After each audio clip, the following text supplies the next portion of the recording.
Dang it, I couldn't do it long enough without taking a breath.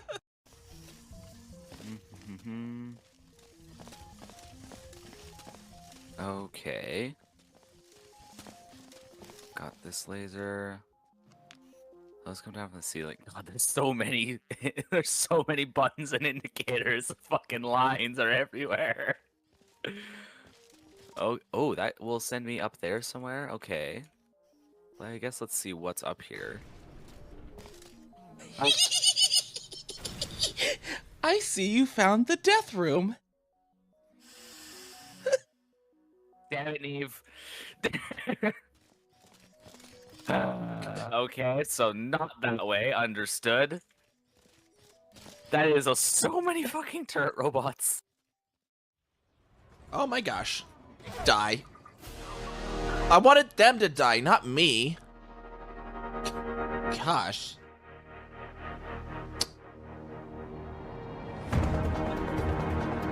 Darn game, taking my commands a little too literally, I think.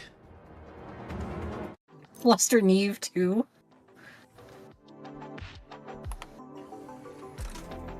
What can I say to Neve that would fluster her?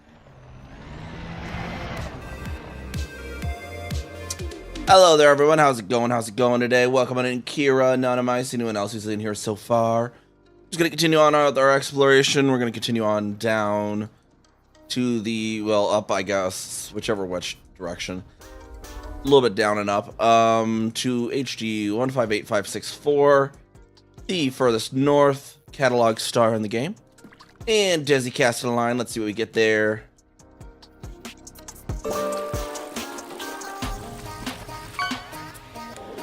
We're gonna get a tiger. Heck yeah.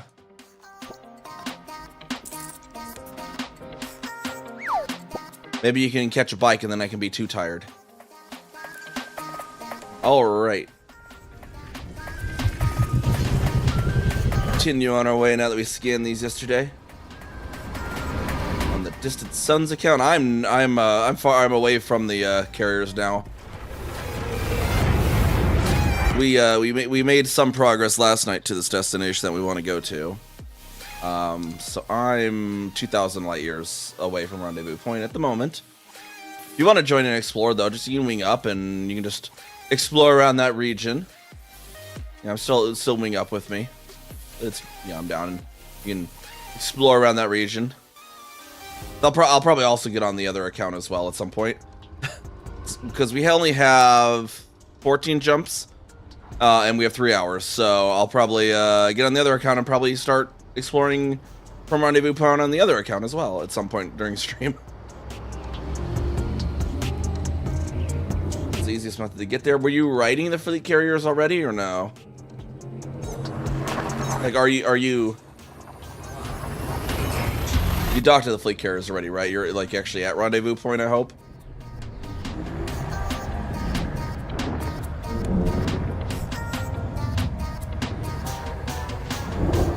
Should be on Distant Suns. Yeah, so Distant Suns should be at Rendezvous Point. So you should already be there once you log in, basically. How's it going, Borscht? How's it going? I'm nom with the mustard.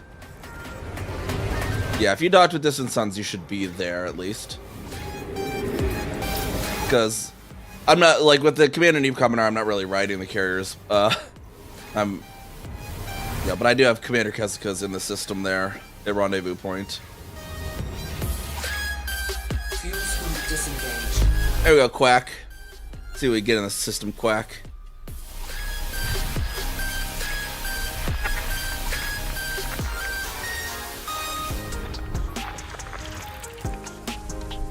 They're mostly going to be icy bodies here. Quack. And welcome home, Kira. How's your day been? Hopefully you had a good day. Hopefully you haven't had like power outage like Wernick had for the past week or whatever, because don't know where you were. Wernick had some power outages. Body waking up count. That counts. You have woken up in your home at least. I would hope that if you went to bed in your home, you would wake up in your home. That would be kind of concerning if it was otherwise. Ammonia atmospheric landable with life. It'd be concerning otherwise, Quack. Yep. Codex entry. Now we got some on the other side of the star here, Quack.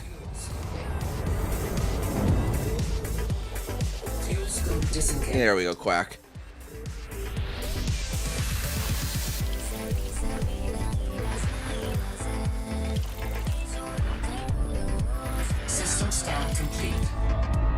There we go. Nothing particularly interesting in this system, Quack. These didn't. Oh no, these had life. These had life. Never mind, Quack. Bios 4. We got and we all of them should be new codex entries, Quack. So we just entered this region of the galaxy, Quack. Like a few jumps ago, Quack. Yet last night that was, but a few jumps prior, Quack. What? A little bit too far, Quack. G, Quack. H, Quack. I'm about 2,000 light years from Rendezvous Point at the moment. I think is what it was. I showed it a bit ago.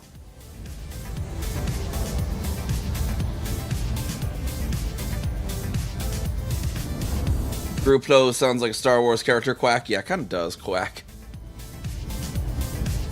How many jumps? That really just depend on your ship, honestly. It'd probably be... I think I did like 30 jumps last night, so I'd probably be at least 30 jumps away for you, Quack. But I'll be on Kezuka at some point, too, and they have, like, people hanging out and doing stuff there in Rendezvous Point as well, and then you can also just explore systems near there. You like, even if you jump just like a few systems nearby, you'll find undiscovered systems, Quack. Because we're way out in the boonies now, Quack.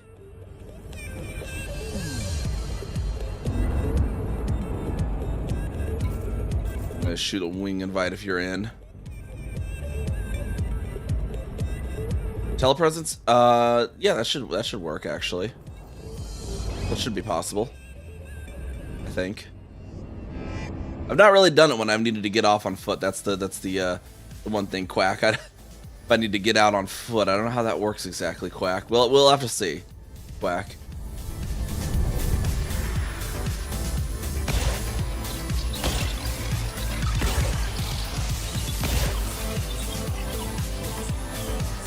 Yeah, were they able to get off on foot though, Quack? 'Cause that's the thing, like I'm gonna be landing and doing exobio. I don't know if telepresence will let me leave the ship, Quack.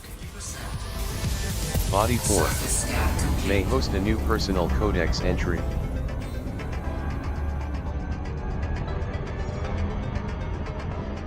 Yeah, I'll have to see, Quack.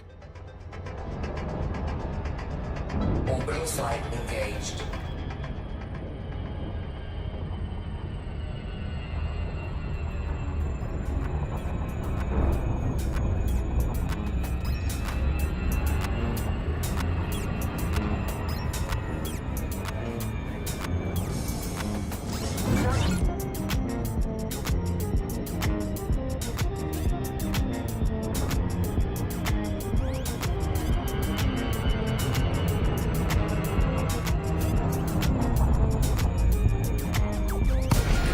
There should be some sort of life form down here, Quack. I didn't even check which life forms it was. Quack. We'll see which ones are down here, Quack. These are basically just worth for the codex, because they're not really terribly pricey, Quack. There should be some Bacterium, Fretexa, Fungoida, and Tussock, Quack.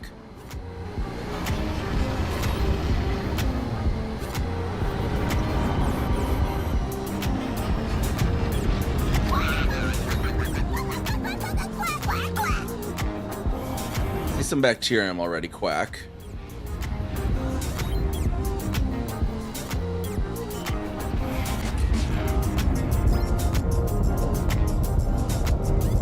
Very yellow sky here, Quack. Very gold on this planet.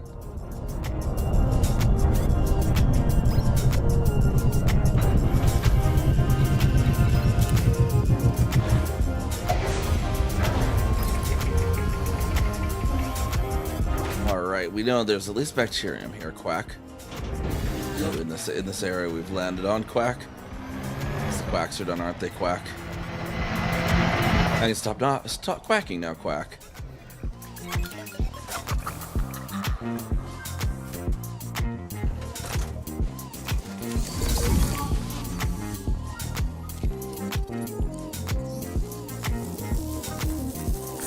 Yeah, that's the thing. I don't know if it'll let me get out onto the ground, but value 1.66 million. But like what you can do, Quack, if you want, like because you're gonna be here at Rendezvous Point, Quack, and you can just like there'll be a whole bunch of stars around, and you can just be like that one, and then you just hit plot route, and it'll plot your route over there, and you just jump through, and you just scan stuff, and you see what you find, and you just have fun with it, Quack.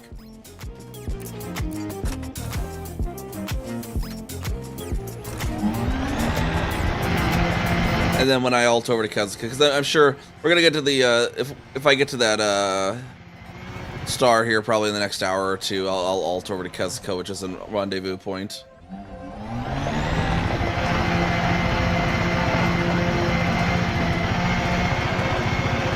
Minimum distance reached. You've traveled over 500 meters from previous sample.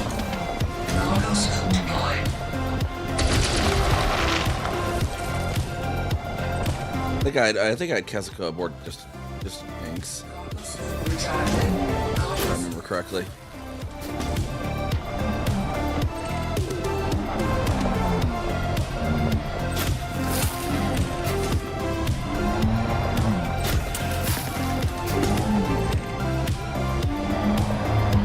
Some materials. There we go. Okay, let's see if we find some more bacterium.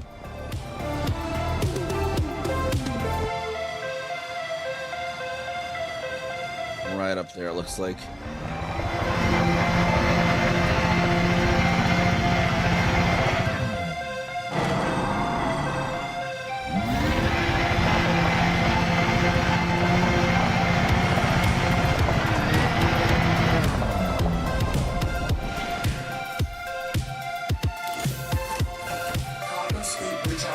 Yes, I know the physical multi-crew at least you could. I just don't know about telepresence. Regards.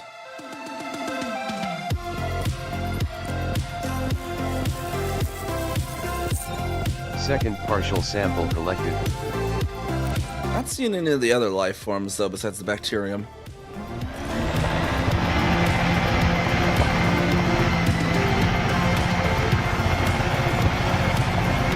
Do an orbit up and down.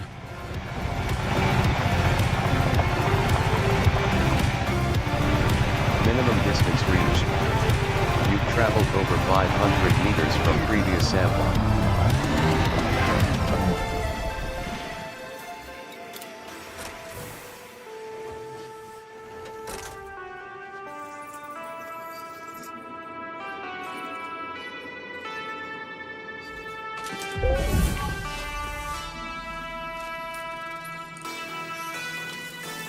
Scanned.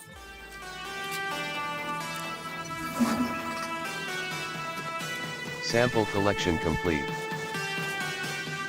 Looks like the ship went somewhere. Call that back in.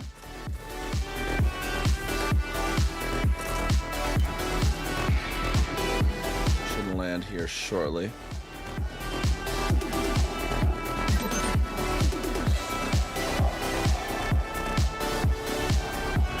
Try the stuff even once. Yeah, especially if you get like the really good ones like the Stram Tectonicus and Yurt's First Footfall, you get like I think it's like 96 million it ends up being for that. So what would 18 times 6?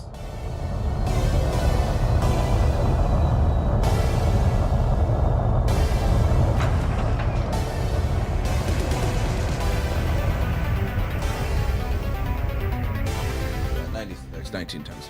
Like 19 dots something. Then you get a 5x bonus for first footfall or for first discovery with Exobio.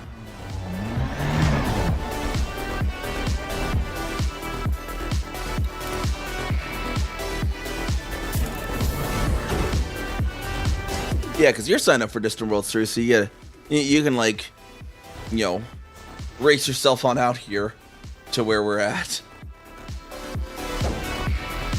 Alright, see, there should be Frataxa, Fungoid, and Tussock on this planet. I didn't see them here, though, so I'll pop up to orbit and see if we can find them in another location on this planet. These ones here I'm kind of only getting because I need to fill the codex. I just want to, you know, fill out the codex as well. Kind of checklist for various regions. And away from people, not towards them. What do you mean? It's kind of fun when you get the...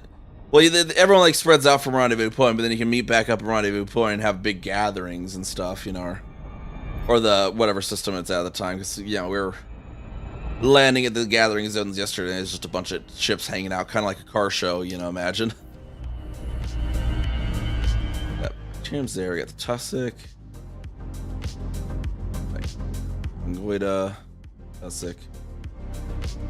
Texas everywhere, okay.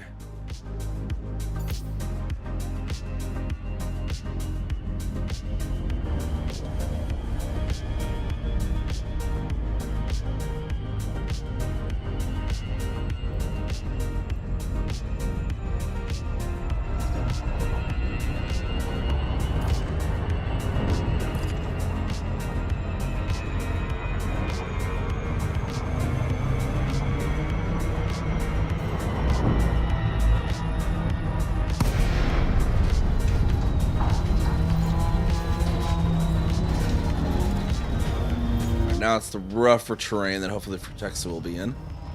From Goida. And hopefully the Tussock.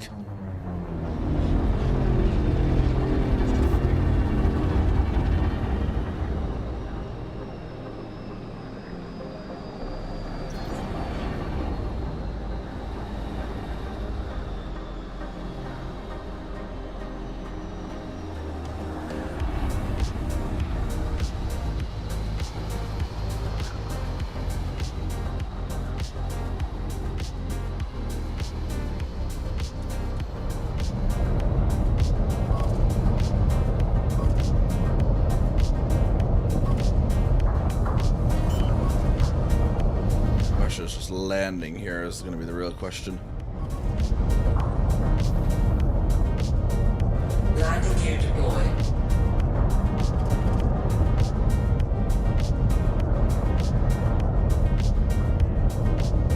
Some sort of spot there. Thought I saw it go blue somewhere.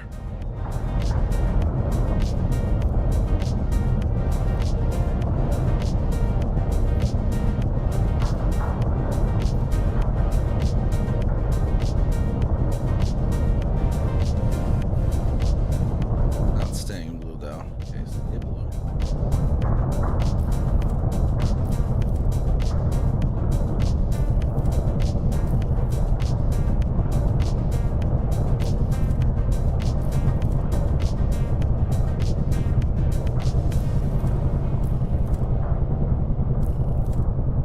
Seriously? Apparently need to be like inch perfect.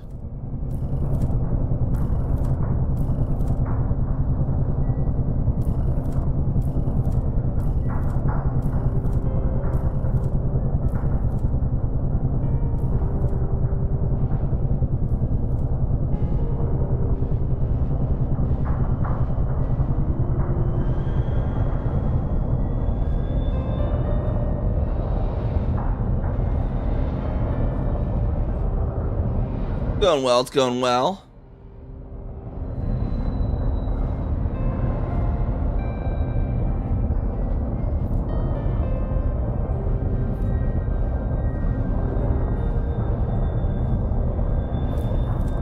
This way we need to just be able to airdrop SRVs.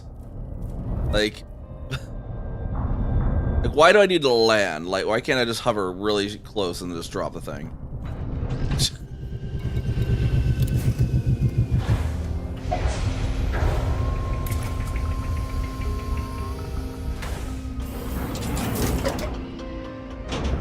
Low gravity.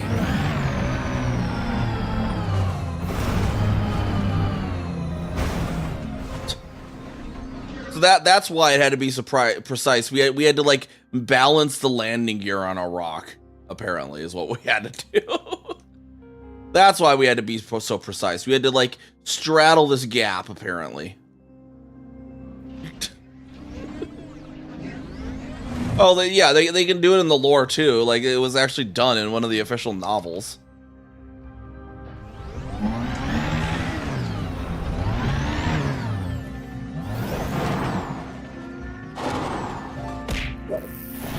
We're gonna cast a line. Let's see what we get there.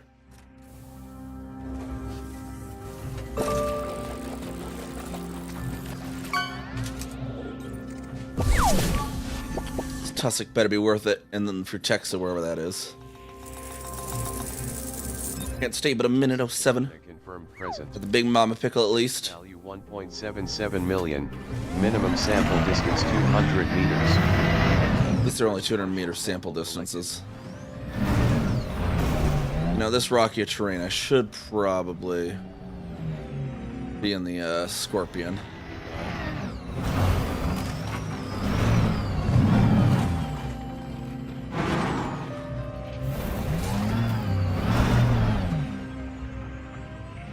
This thing is just a pain to drive in this level of rocky terrain. Minimum distance reached. You've traveled over 200 meters from previous sample.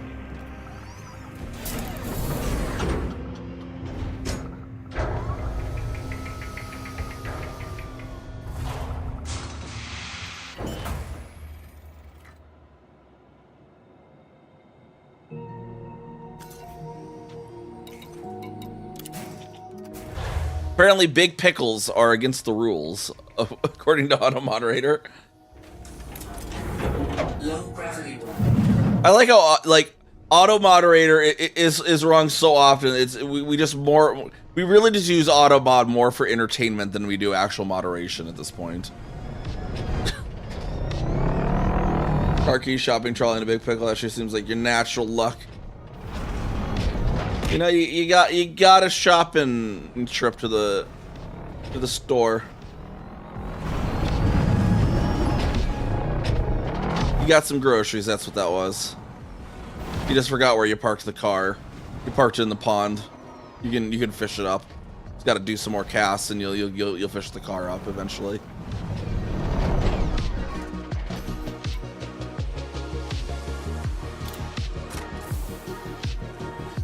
Should be a different cluster, I believe. Right, perfectly, 200 meters. Second partial sample collected.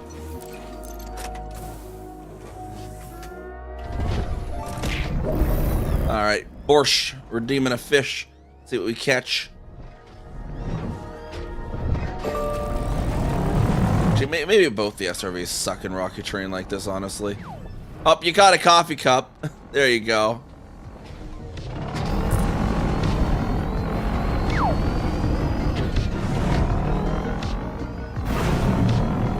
Minimum distance reached. You've traveled over 200 meters from You're rock hopping. More ways than one. 07. The Borscht catches this time, and the Hattery will catch after them.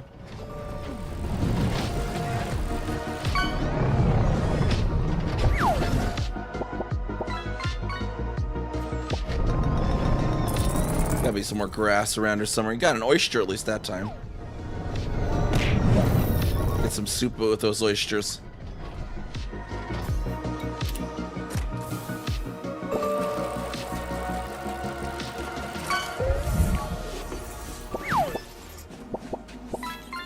And a marlin. Or Hattery, it looks like. Not like tussock or anything hidden else in those ridges. Sample collection complete.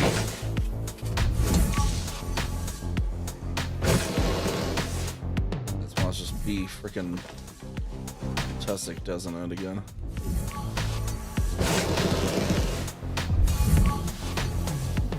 Even though everything was supposed to be here.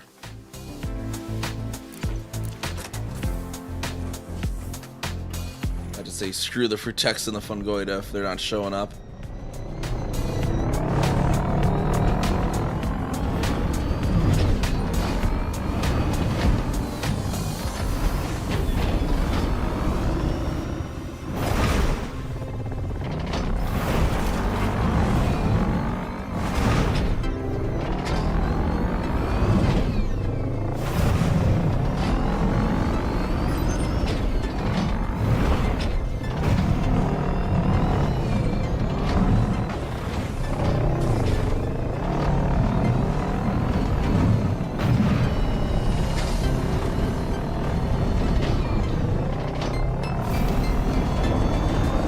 Right back on over here to our ship.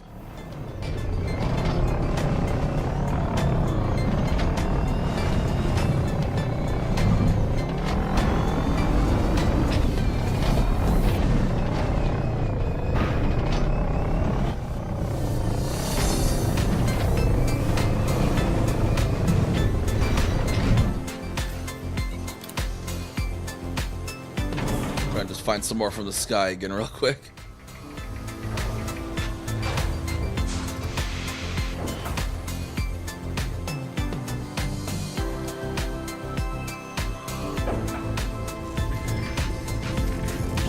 Landing gear retracted.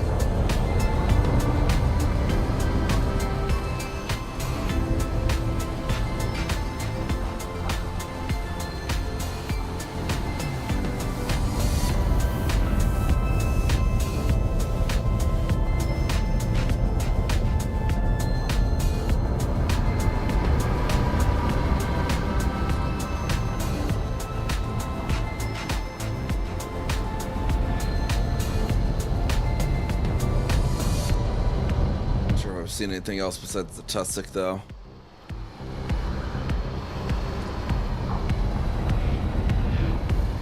Even for a rudimentary scan.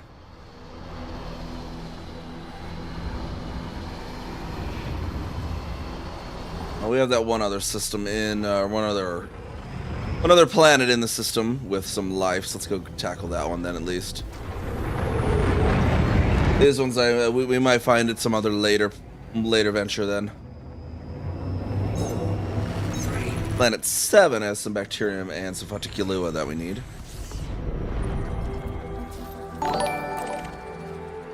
Hey, the Gooch 0707. Thank you for the sub and welcome to the Storm Chaser crew over there on the YouTube side. Nope, that's not what I meant. Didn't mean to do that button. Oopsies. How's it going? How's it going? How you doing?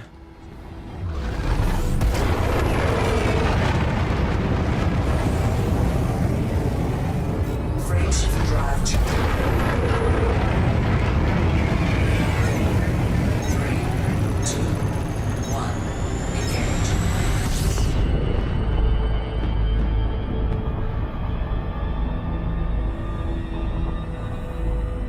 Looks like the other planet should be over this way.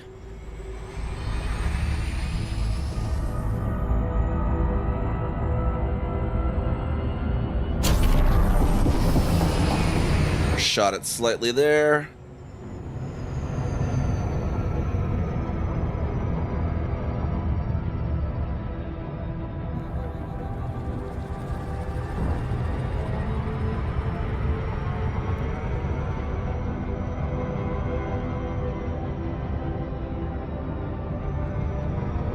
All right, now let's see the bacterium and the Fonticulua on this planet. They'll be worth more at least too, and their codex for this region for me.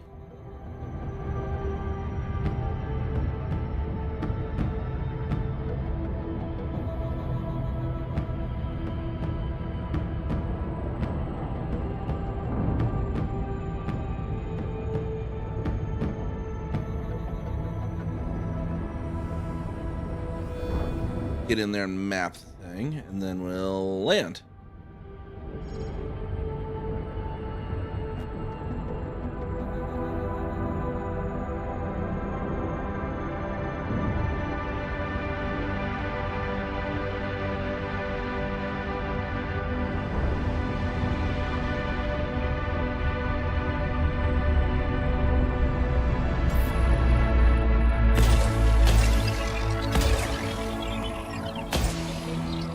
Probe pattern on it.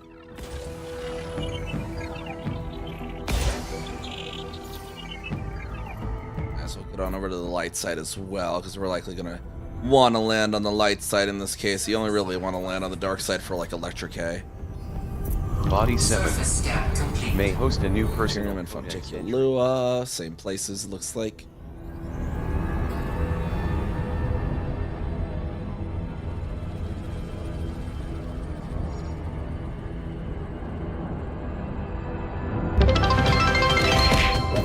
Oh, 707 Rexus Savage. Welcome to the Storm Chaser crew. Thank you for the follow. How's it going? How's it going? See what we catch in the fishing game here for you as well. Get the electric catfish. Engaged.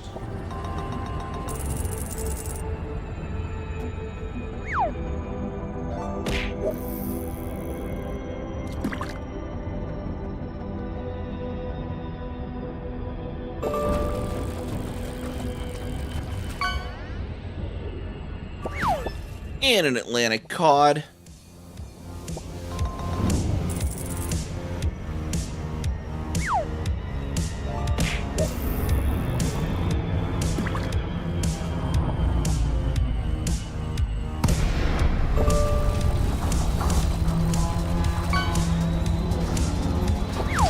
And a sea urchin. Some delicious sushi with that stuff there. Alright, so looking for Bacterium informum, Aquamarine, and Fonticulolipida teal.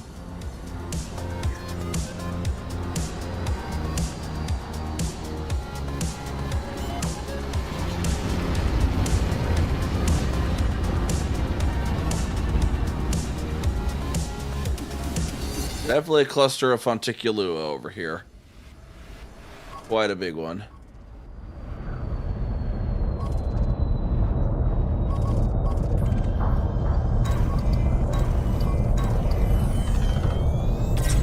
Fonticulua lapida confirmed present. Base value 3.11 million. Minimum sample distance 500 meters.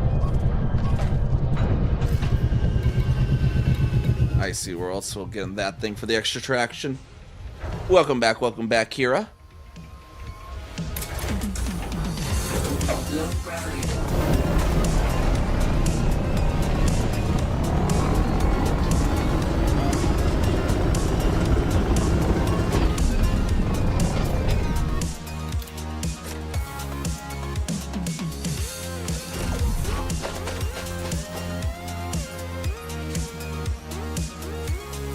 Ice fountain scanned. First partial sample. First footfall confirmed.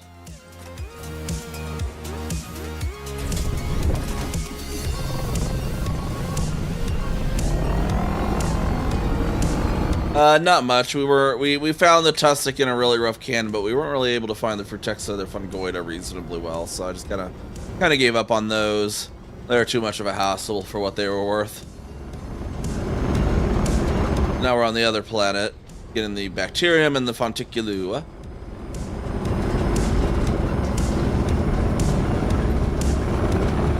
Minimum distance reached. You've traveled over 500 meters from previous sample.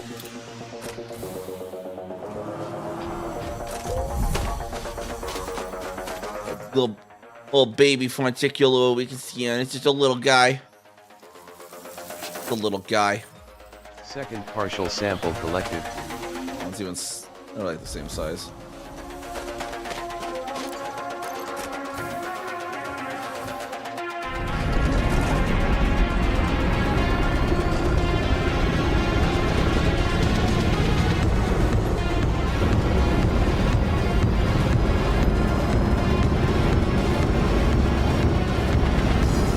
Just a little bit further.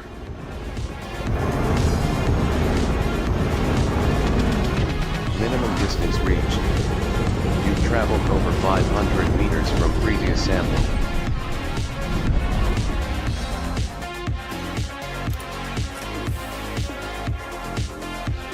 I just gotta find some of the bacterial splotches on this planet. Figure out what those end up looking like. Oh, this song is like revving engines, and it was confusing me. It's like, why is my SRV revving? Sample collection complete.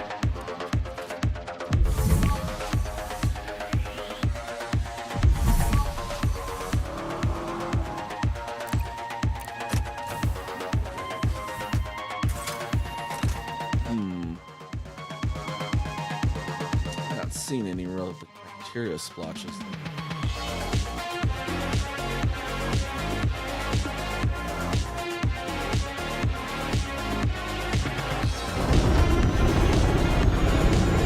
Did we find any closer to the ship?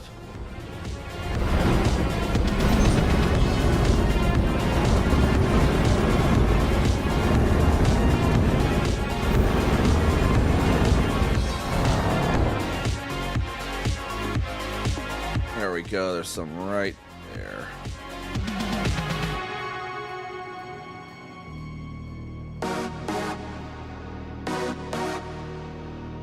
Nice little square around it.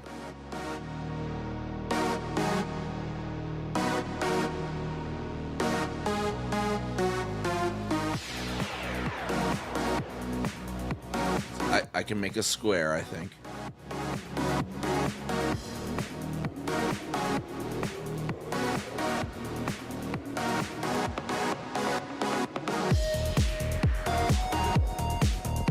A little bit of a rounded edge square, but hey, it works.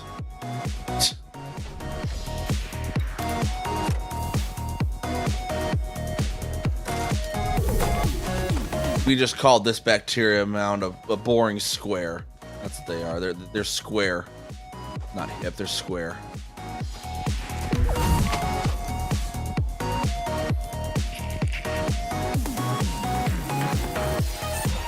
Bacterium and Formem confirmed present. Base value 8.42 million. Minimum sample distance 500 meters. First partial sample. Alright, let's see if we can get any more. A little bit back closer to the ship again. We're definitely in the region.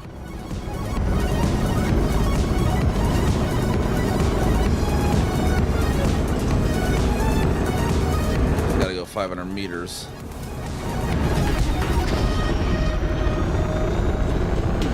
Minimum distance reached. You've traveled over 500 meters from previous sample.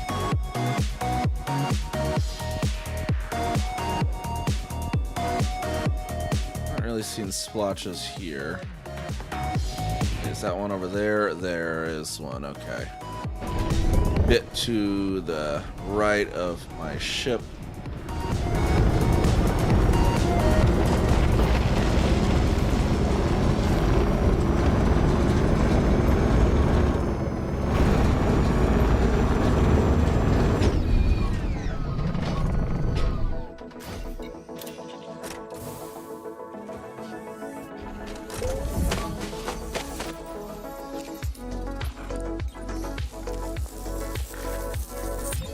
Second partial sample. Go another more 500 away.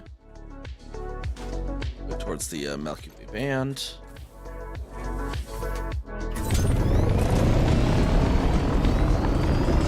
.160 heading.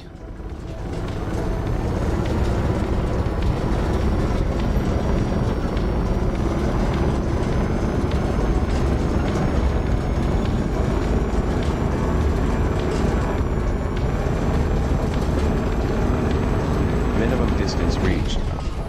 You've traveled over 500 meters from previous sample.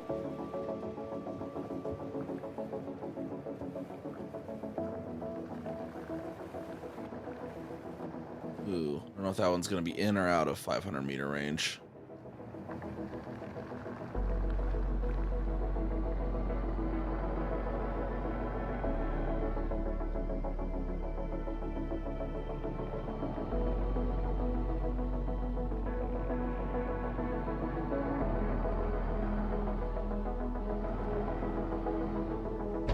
I think we'll be good.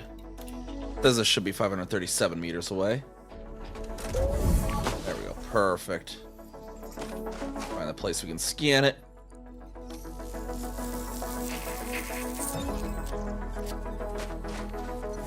Get back on over to our ship parked over there. Sample collection complete.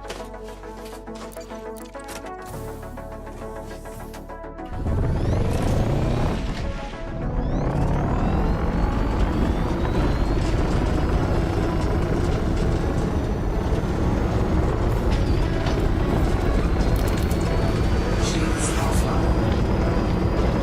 Don't need to be a waste of power on shields anyways.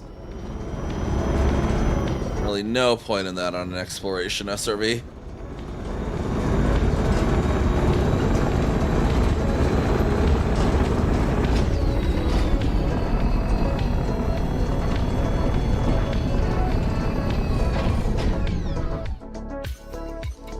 And aboard we go.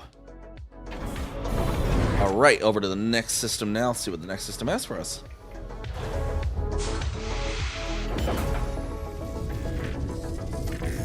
Navigator tracked.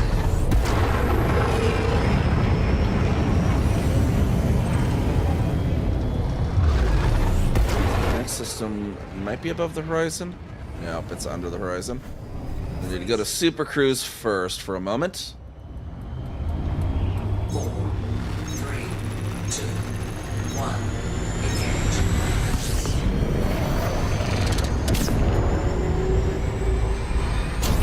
Freight ship drive charging. Then over to Group Low FHR.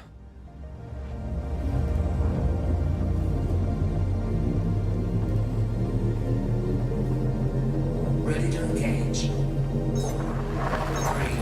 2, 1. Engage.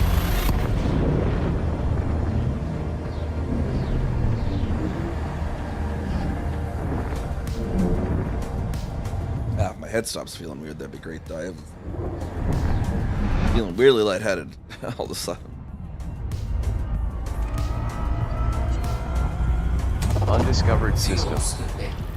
Alright, another undiscovered. 41 bodies. Holy crap, that's a lot.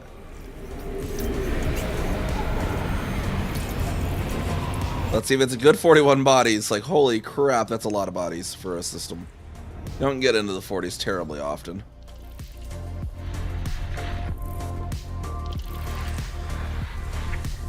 I've seen ones that are like 80, but yeah, 40 is still pretty hot, pretty rare. Get all the way up into the 40s.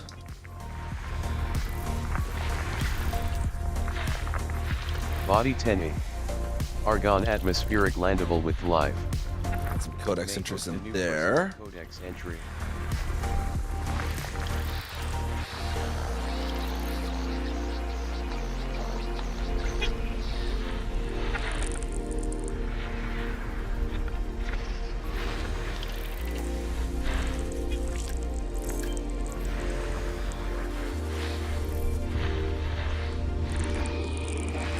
Gas giant here.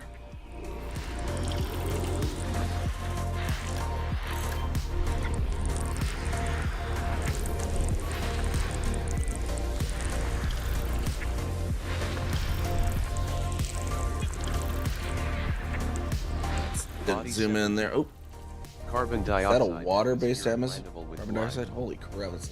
May host a new personal codex entry. Oh no, just 4, but 4, a whole bunch of possibilities.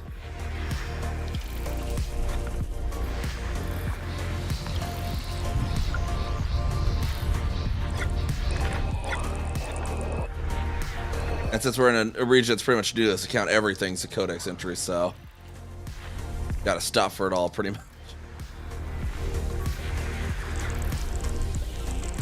Body 8E. Carbon dioxide atmospheric landable with glide.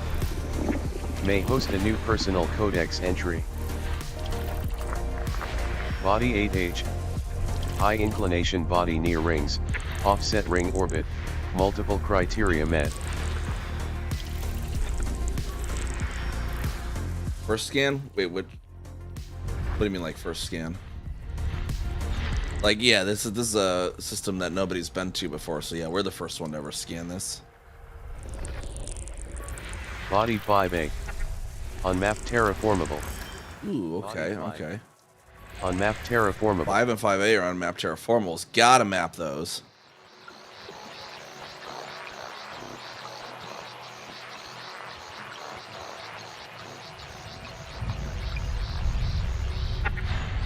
A lot of them are under this thing that's under the sun, so let us... ED Copilot? No, it's Elite Observatory and Elite Observatory Core. I don't have ED Copilot.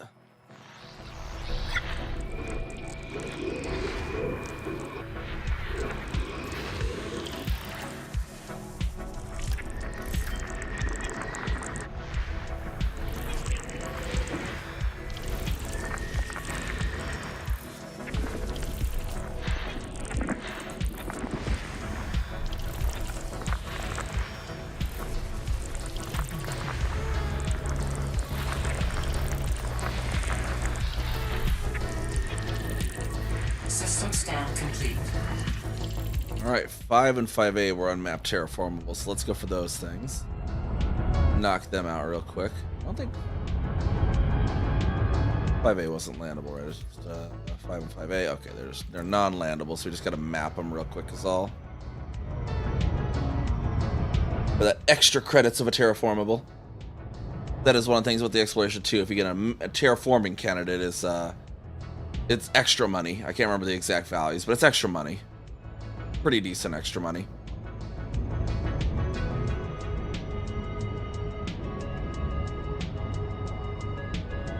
Terraforming water worlds are almost as good as a Earth-like, if I remember correctly.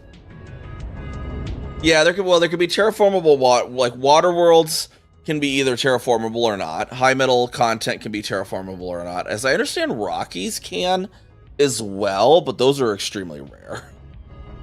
But as I understand, it's possible.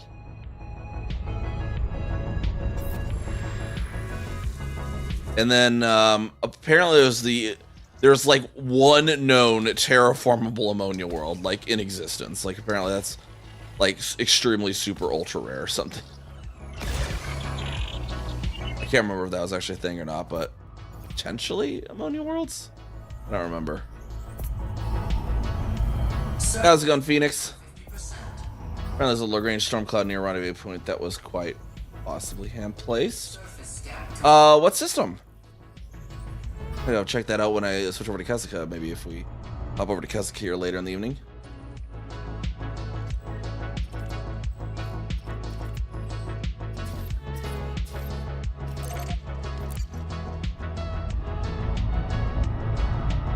Road a jog. Okay.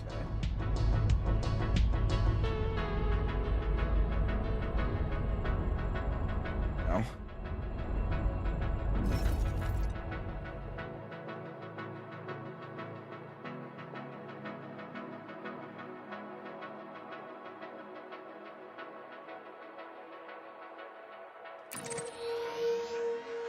What makes it quite possibly hand placed?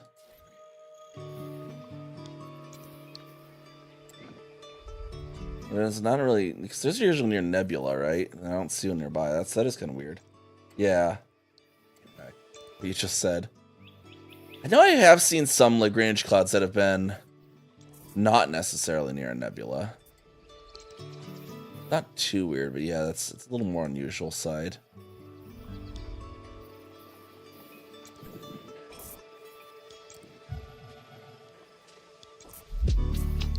Unless there's like a tiny planetary nebula hiding around here somewhere. Yeah, usually not storm ones, so yeah. That's like right next door too, holy crap. That's like right next door. Right now we're on our way up to numbers of it. HD 158564, which is the furthest north catalog star or catalog celestial object in the entire in-game universe. So we're gonna go hit up that. Yeah, in fact, that's that close to Rendezvous Point. Has it been known before? Or did someone find it during Distant World? Like, did someone just find it? Or is this one that's been known for a while?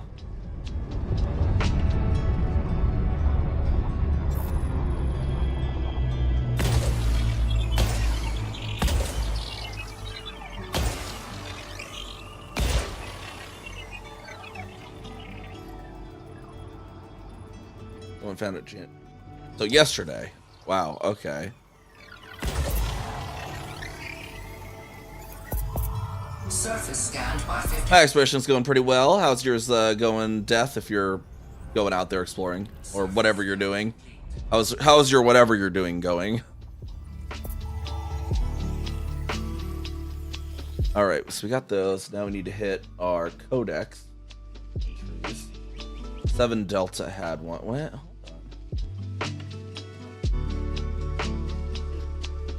I'm showing 1 and 2 on the grid, though. Saying we don't know what it is.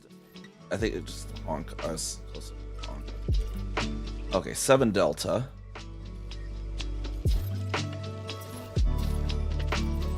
Would have 4 potentially. So let's go see what 7 Delta has in store for us.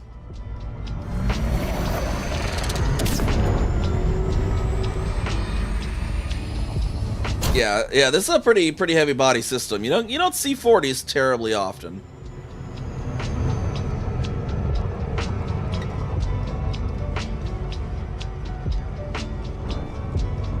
And yet 8H was like had an offset orbit to its ring. Let's take a look what that looks like as well.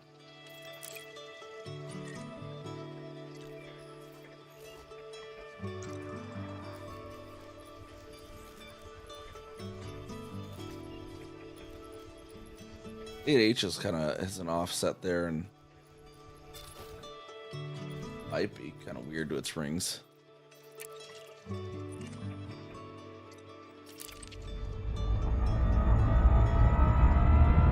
ready to go exploring more for what I did a day or two ago. Not bad. Got a couple exabyte worth, a couple hundred mils worth. Nice.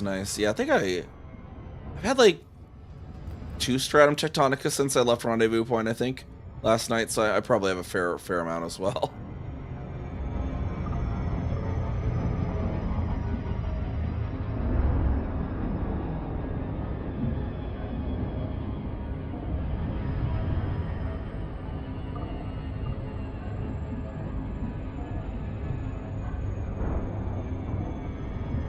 Not 2 to 4 yourself, yeah. Yeah, because that's gonna be 96 million per if you're the first discoverer of it.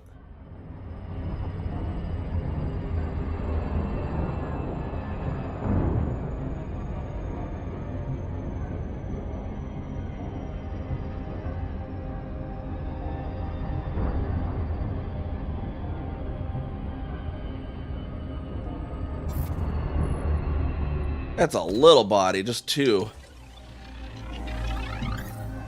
About 600 light years from Rendezvous Point. I think I'm like 2,000.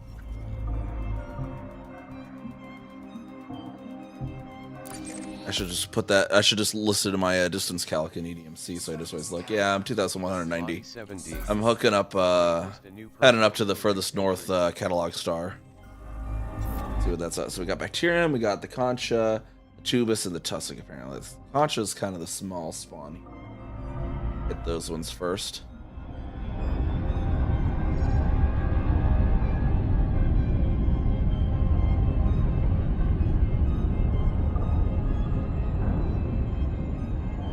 From how far is Rendezvous from me, or from like the bubble? From the bubble, it's about 40,000 light years. Orbital flight engaged. And from me, it's about I'm about 2,000 from it.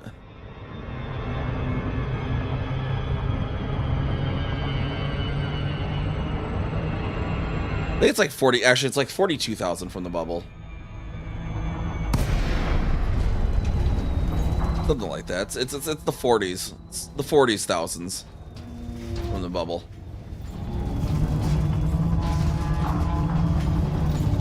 Yeah, if you're on the PG, you should be able to see me on your map.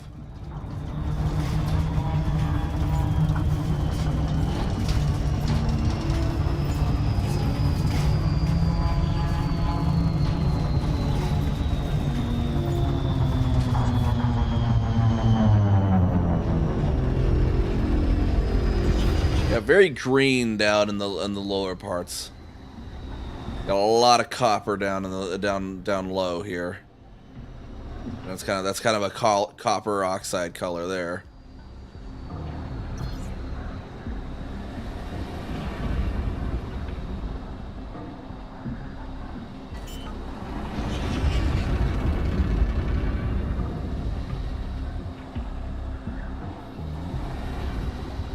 Landing gear deployed.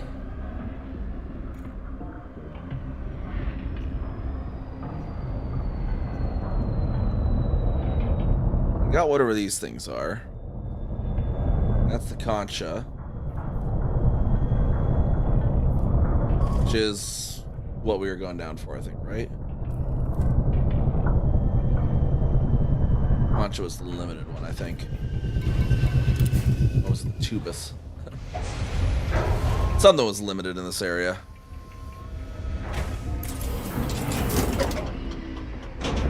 Low gravity warning.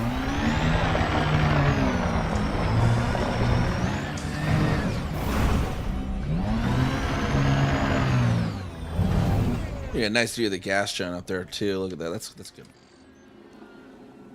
Good mix of colors here.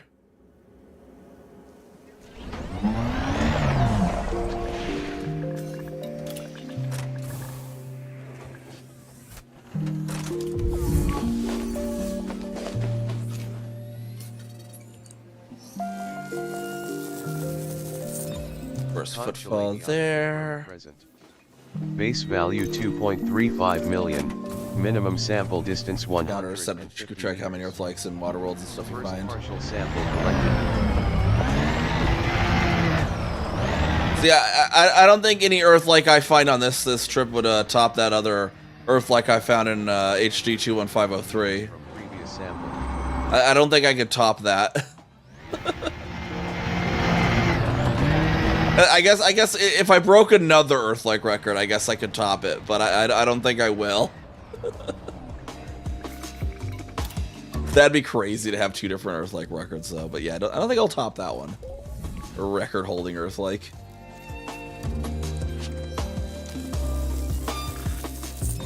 Second partial sample collected. Earthlike found was running. Yeah, those are really rare too. I know. Yeah, the HG 21503 CDE1's my favorite. It's the lowest known Earthlike in the entire galaxy. Minimum distance. And you can only get to it with a Caspian. Traveled over 150 meters from previous sample.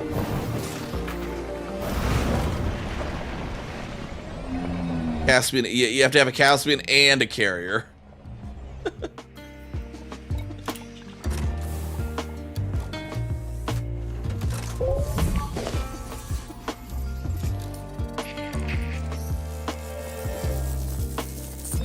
I don't see any like tubus hiding around, so this must have just been the Concha only area. Sample collection I don't complete. see any of the other bios.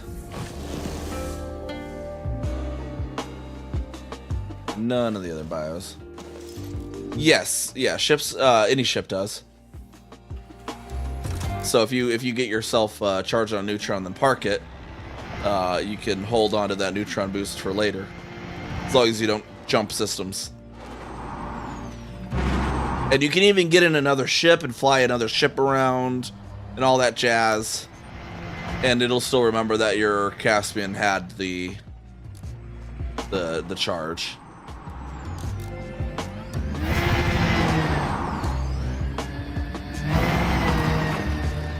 Nope, the carrier jumping does not lose it. Only if you jump the ship itself. The Caspian itself, or whatever ship it is. Because that's what I did when I was exploring all those record breaks. I had 8 identical Caspians that I built, and went over to a neutron star in the bubble. It wasn't Jackson's Lighthouse, it's some other one I went to, because it was on the way down there. And I charged up all the 8 of the Caspians and then docked them. Why did I disembark? That's not what I wanted. And then I flew the carrier down around to the different 8 ones down there, and went into them with the boosted Caspians. And then there was another few I hit because there was another neutron down along the carrier route between 2 of them. Johnson Lighthouse? No, it was in it was a B star around I can find out what it was.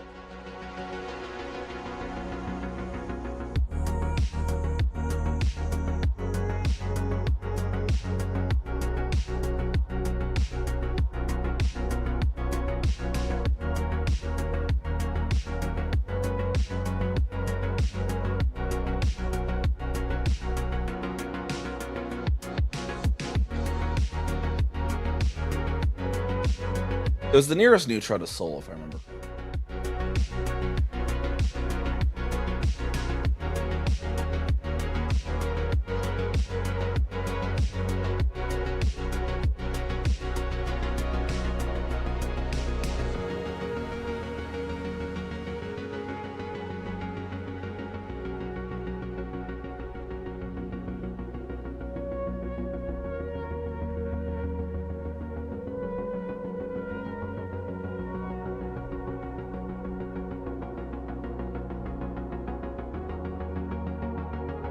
Yep. Okay. It was the neutron star that is the secondary in 18 Camelopardus. 18 Camelopardulus.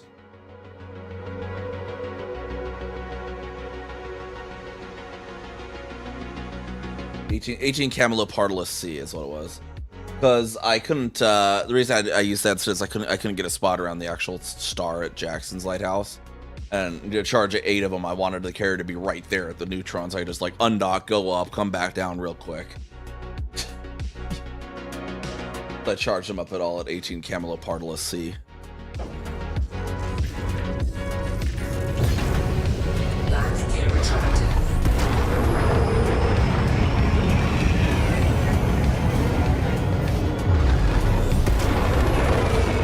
Freight ship drive charging. 3, 2, 1, engage. All right, tube 'em bacteria and tussock now.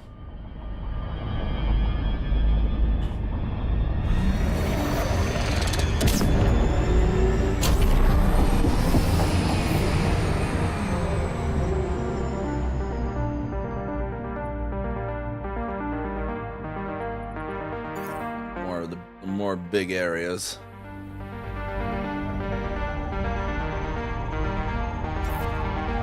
That area, yep, that's an invalid area for Contra, so that should be good. Up back down now, that should be over, it sounds like.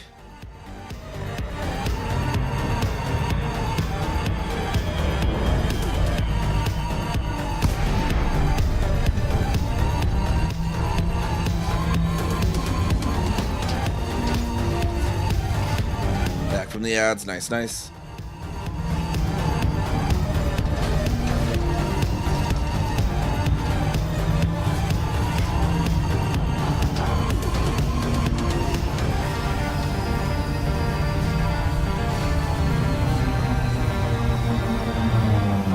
life forms we run into here. A little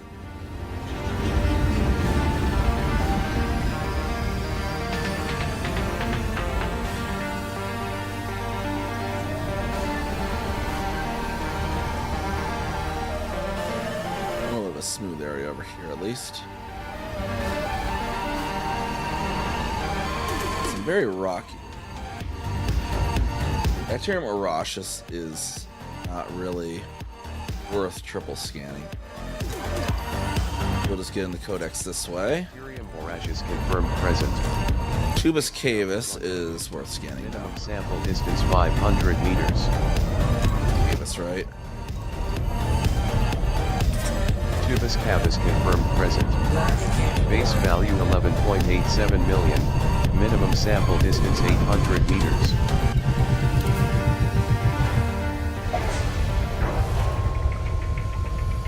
There, yeah, 11.87 million base. That's not bad at all. Low gravity.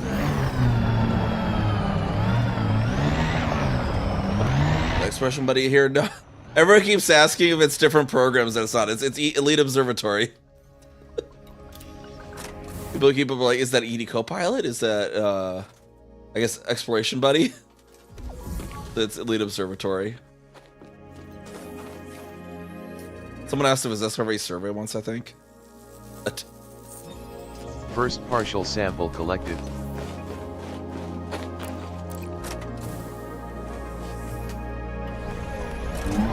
yeah, yeah, 1,000 different apps.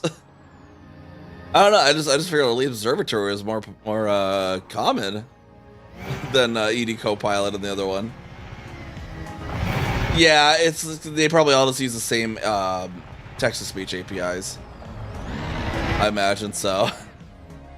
Elite, what was it? Elite Observatory used to have like a premium text-to-speech API, but then like it started costing the dev too much money to run it, and so he made it like he turned that off, except for like Patreon exclusives, just because it was actually costing him money.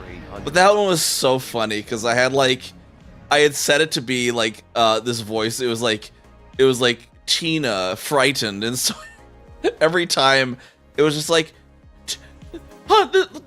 range 100 meters, Commander. You've discovered Tubus cavus. It was the most hilarious thing. I loved it, but not there anymore, unfortunately. Second partial sample collected.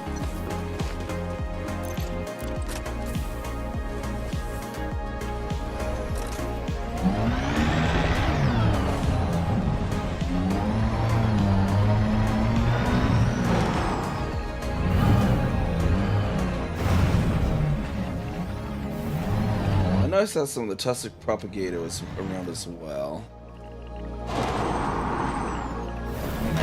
And some here as well. Yeah. There is Tussock. We just need to get the other Tubus in first.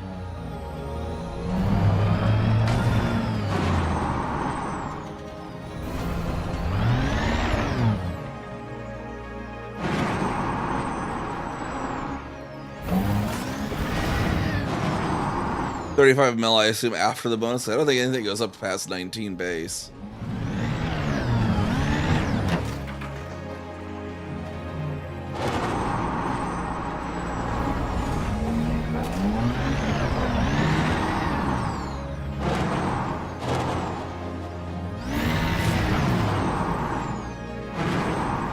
Minimum distance reached.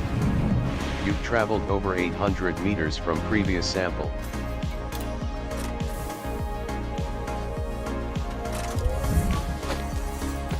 Just the right distance too.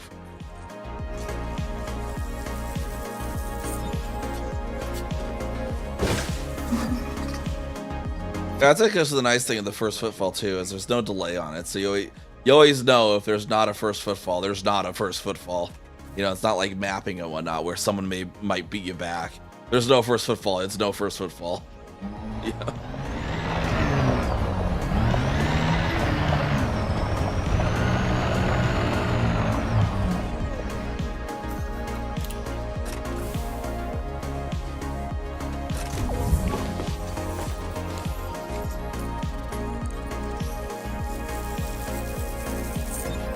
Yeah, I kind of wish they did do it with everything. Present.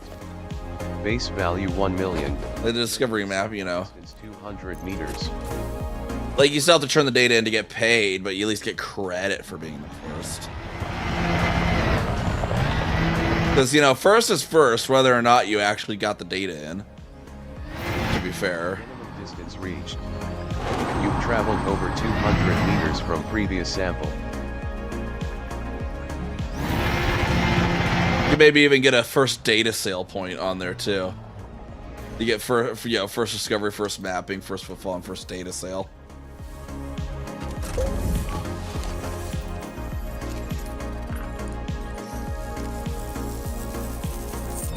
Second partial sample collected.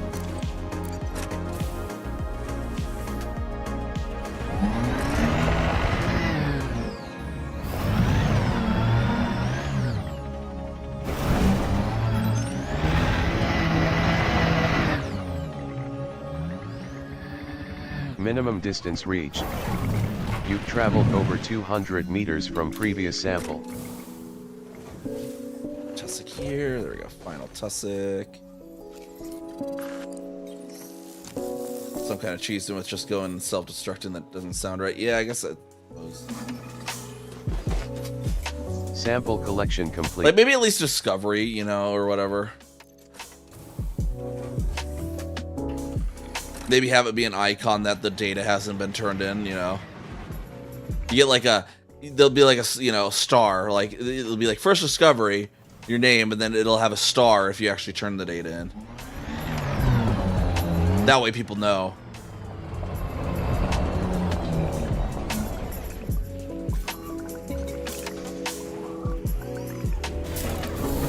I'm back and you're squared.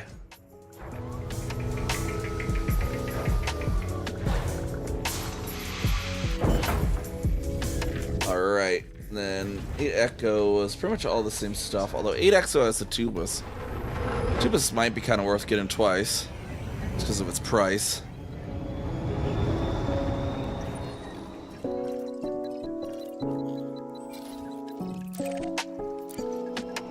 Freight ship drive checking.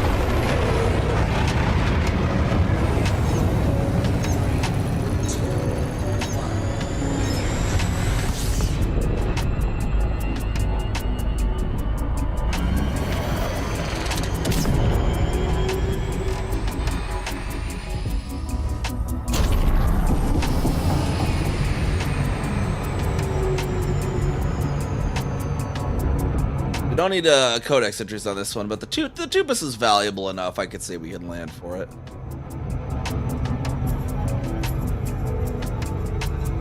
This is the one where you had the H was kind of a side profile there, so H might have a decent view of the other moons and whatnot there. He kind of is. A little bit of a decent view.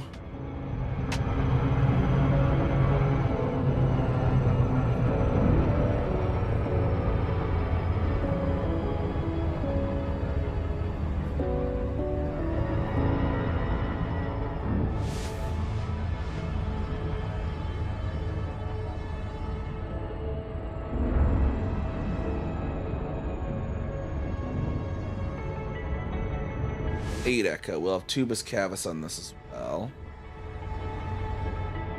Potentially Tubus Cavus. There's 3 bios, 4 possibilities. So we'll see which possibilities it gives us.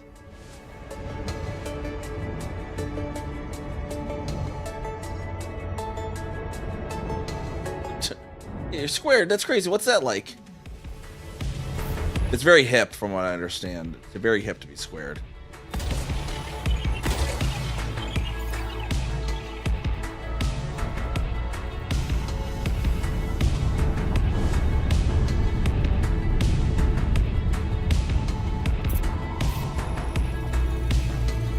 Surface scanned by 50%. Surface scan complete. There we go. We do have Tubus. Tubus and Boobus.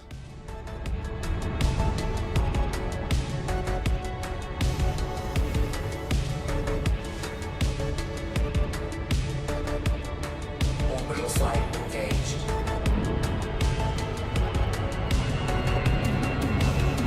and go shallower so we don't overhit. Don't want to hit that too fast. There we go. Nice speed. Look for somewhere relatively smooth. So there's all these plateaus. I'm trying to land on top of one of those, I guess. Let's aim for that one there.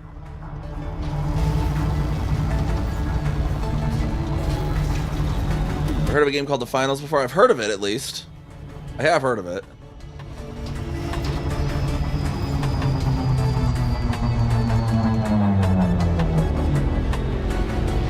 I think it was, I think I remember someone mentioning in one of our, Ascendant.com betas that Ascendant reminded them of the finals, which there's, I guess there's another beta test coming up for that in February. Which I guess is now this month. Happy February!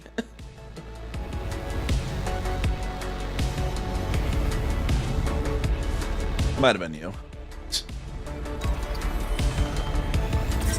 Bacterium voracious confirmed present. There might be more Ascendant this month, depending on the date and the time. I'll have to look at the... I saw the email came like yesterday, so I'll have to look at the email details. Just gotta find some tubus abubus. There's some. Yeah, the memory of a goldfish. I think everyone does. I think there's been multiple times this stream too where I'm like, oh yeah, we're gonna go land in this blue area. That's Concha. And then I get down the surface like, which area was it I selected again? Like all of 30 seconds later.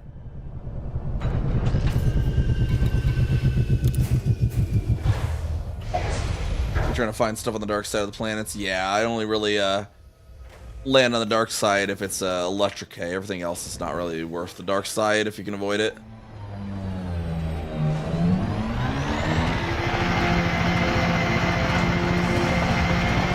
There's those ones where there's like one splotch on the entire planet though. You got ring glow on the gas gen up there too though. That's pretty kind of cool.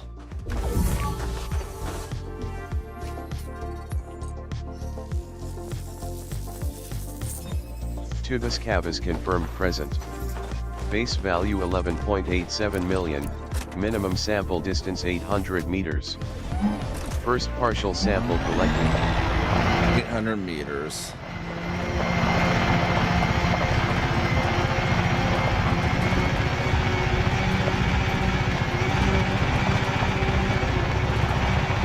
The suspension doing its job.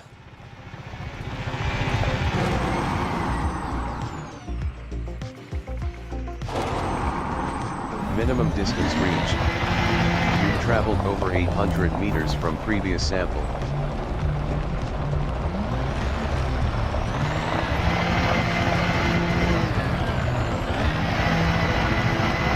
Trying to find big splotches on end. Dark Six is the biggest.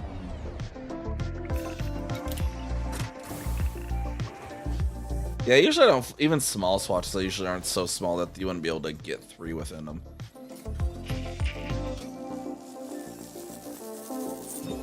Second partial sample collected. There was that one last night that was almost too small for 3 samples, though.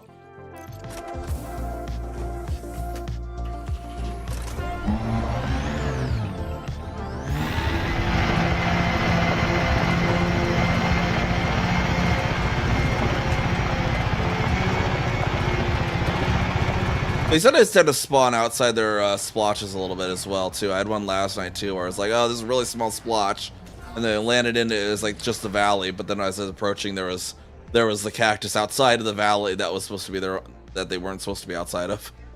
So sometimes they'll be slightly outside their little splotches too.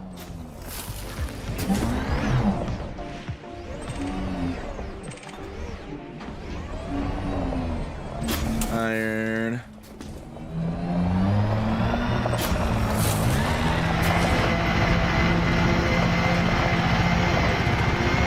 You may have hit the ground and now you're at 6%. Oh geez, are you near Rendezvous Point? You're the Distant Worlds 3 route. There's the you could call the Wholesales channel in there and get someone to bring you out some repair limpets.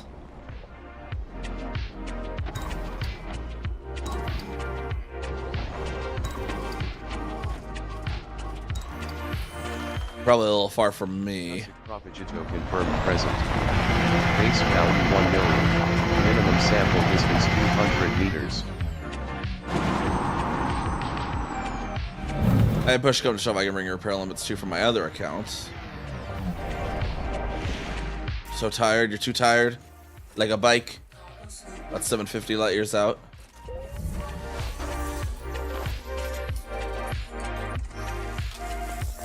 Yeah, you guys see if anyone in the Discord's around. There's probably people in the Discord that'll bring out repair limpets.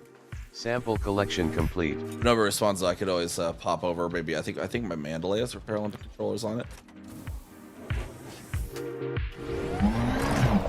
Always see if you need it.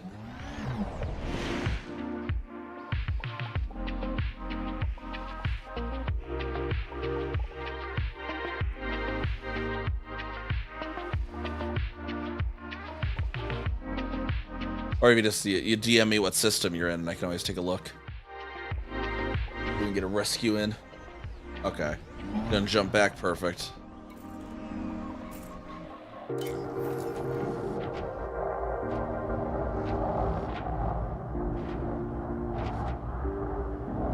Corsair, come on in. Nice pointy trident. lay the head of a trident, I love it.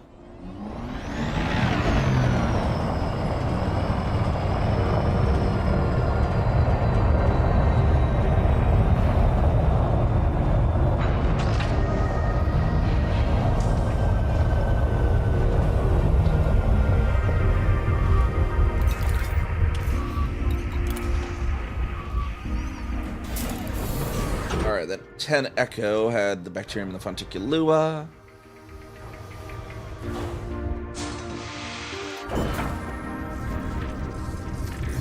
Back retracted.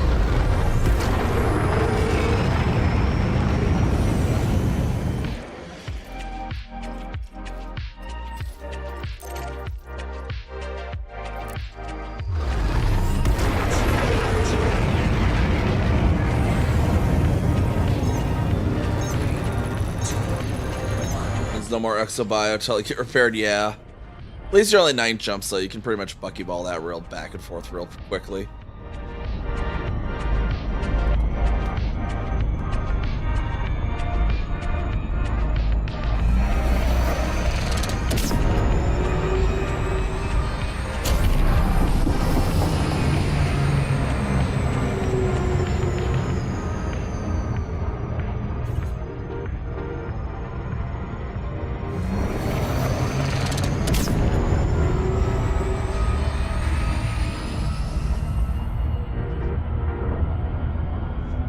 I try going up once you repair.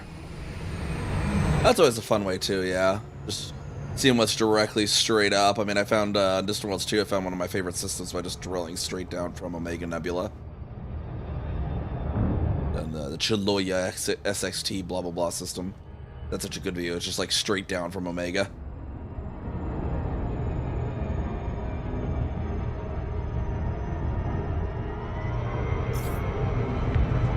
Starting to get kind of a good little spread view of the Milky Way too. It's starting to have a bit of a more angle to it too. Then we're going down a little bit down as we go to this catalog star as well.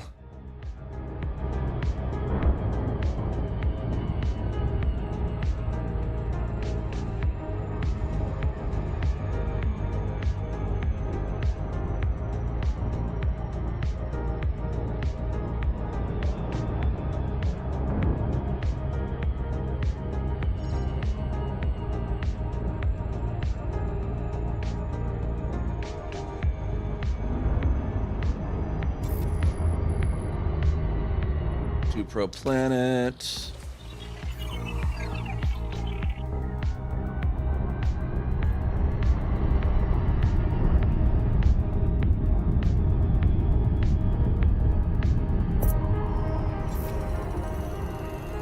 Surface scanned by 50%. Body 10 Surface scan complete. may host a new personal codex entry.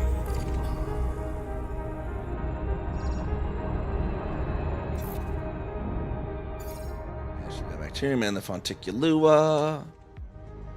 Nice little landing zone this way then. Engaged. A a little ice ball.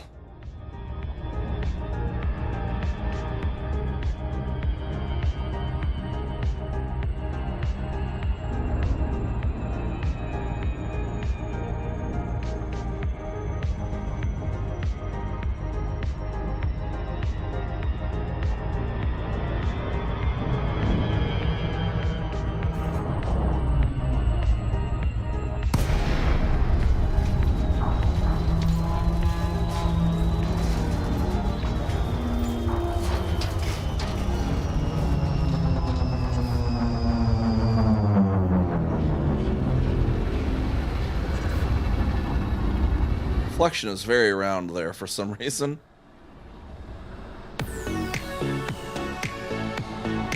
Very reflective in a very round shape right there.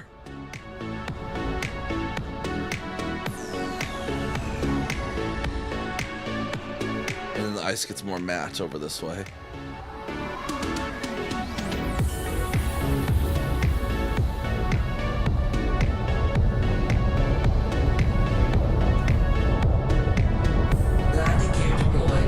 These should be different colors. This is the emerald ones this time.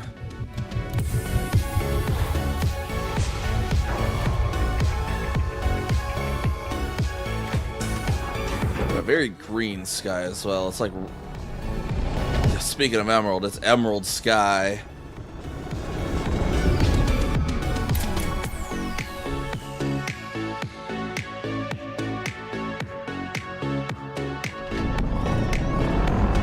Defense, you took your bubble jumble. That's set up for exploration as your main ship.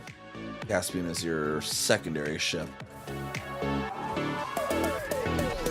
probably try to get a good screenshot of this. Not a good color combo.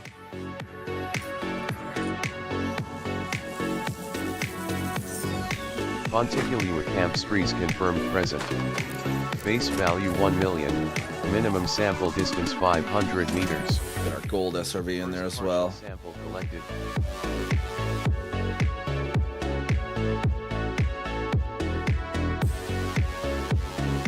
Get our golds in there as well. Let's see here.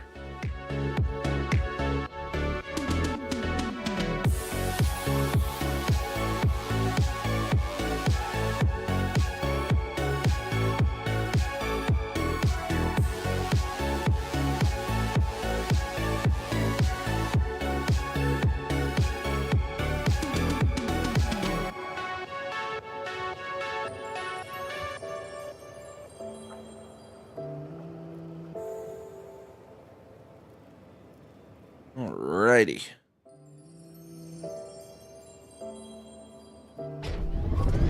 Two more of those scans. Rallied out over this way.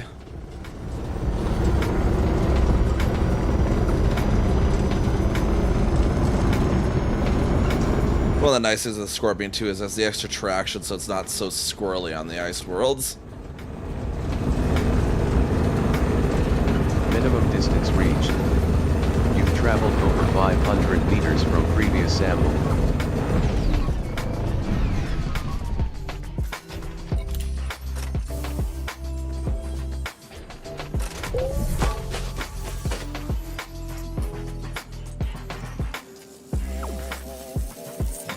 Second partial sample collected.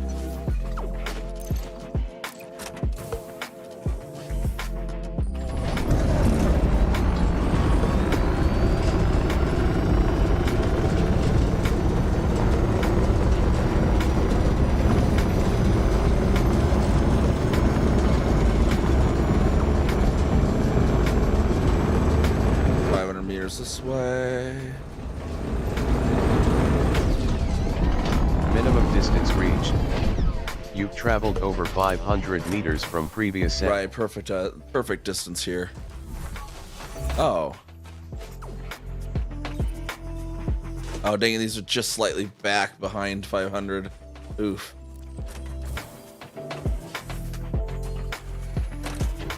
The line is like right here.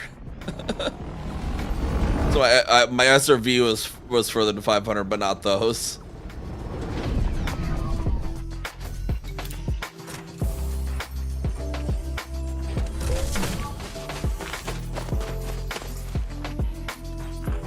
damage hitting my wheel there, apparently. Don't see any of the any splotches of bacteria around. Complete.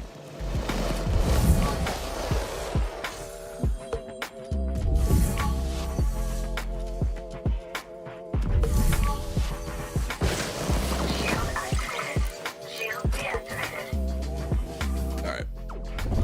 Find any on the way back to our ship here.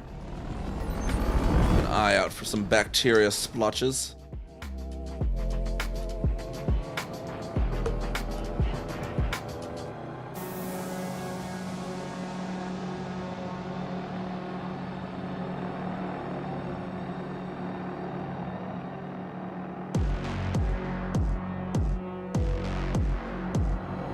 Over there.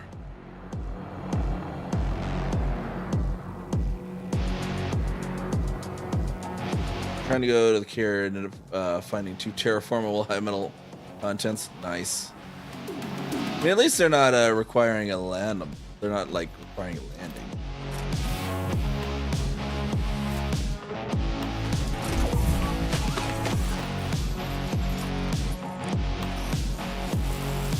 It's always good. I always like to carry a parallel controller in case, just in case of whoopsies. Base value Needing at least synth limpets if you're really in an emergency like that. 100 meters. First partial sample collected. Yeah, and if you ever do end up finding a true like exobi, you're close enough to Rendezvous point, you just bookmark it and then come back once you repair.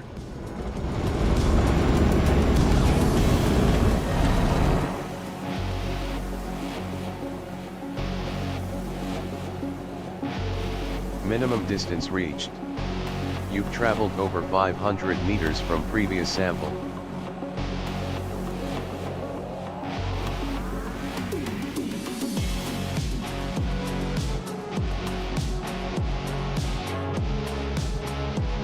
Alright, let's see here.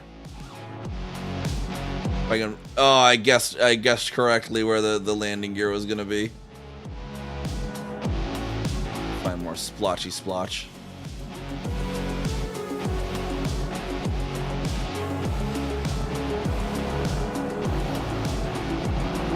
Not finding the splotch terribly well though.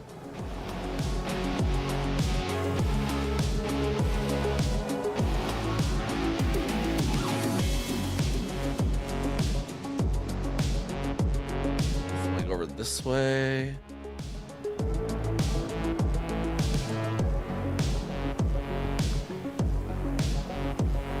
Yeah, future archaeologists are gonna come here and they're gonna think these are like Nazgul lines. Or not. Totally mixing up something like that.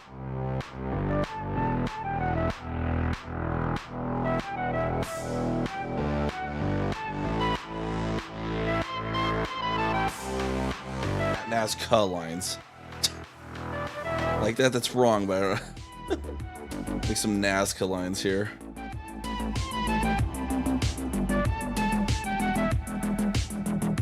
Whee.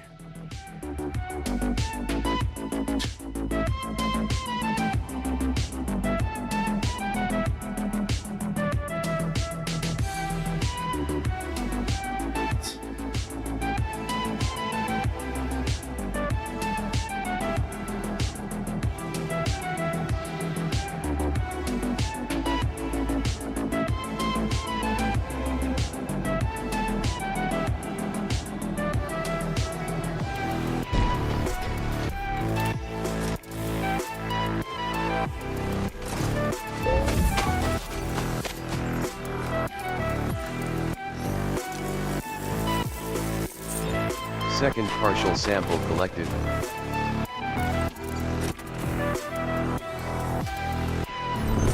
I like at least the "Did you mean" feature on Google, because I could type Nazgul lines into Google and it's like, do you mean Nazca lines, you dipshit idiot?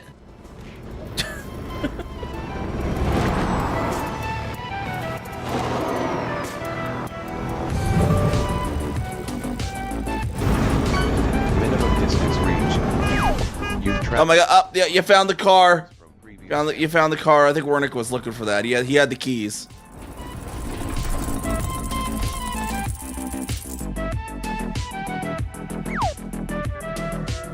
There's one over there, it looks like.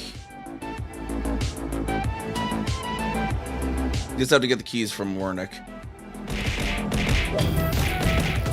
They're the last one to catch the keys. Commander Transrido 707, thank you for the follow. Welcome to the Storm Chaser crew. And escape board. Listen, all the paint on the bottom though. Water ate that away apparently. Then again, I guess my skateboard's had most of its paint transplanted. My skateboard from back in the day had most of its paint transplanted with that of park benches. It was repainted into park bench green. Sample collection complete. Now, Tyler, you forgot that you had a repair module on your ship. Nice.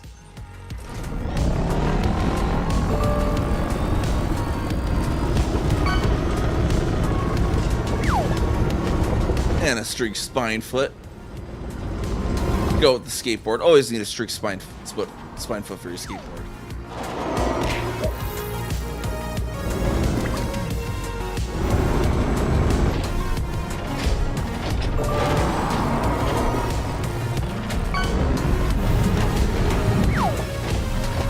Woohoo!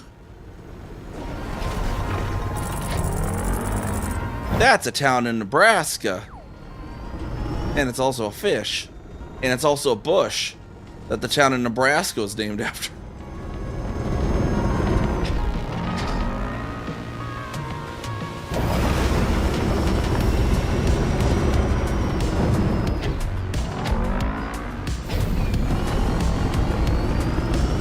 Curious, yeah, just don't burn the mats on limpets and you can sell your goods.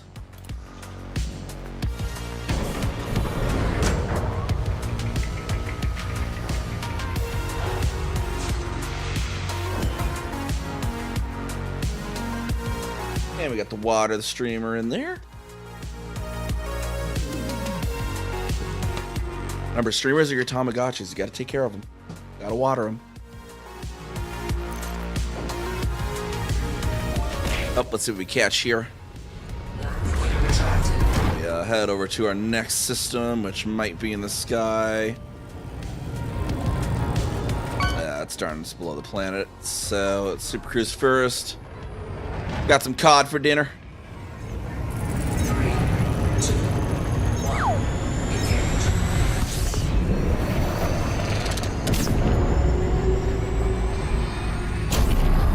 Freight drive charging.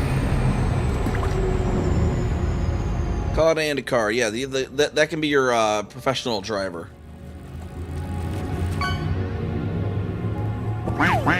Oh, you got the duck quack. Oh, we're going over to another group flow system quack.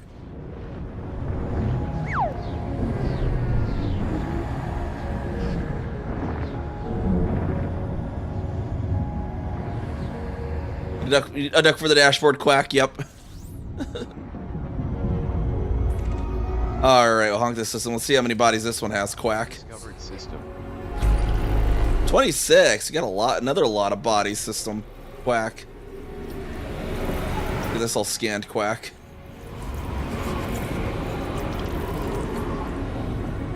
Fuel sweeping complete.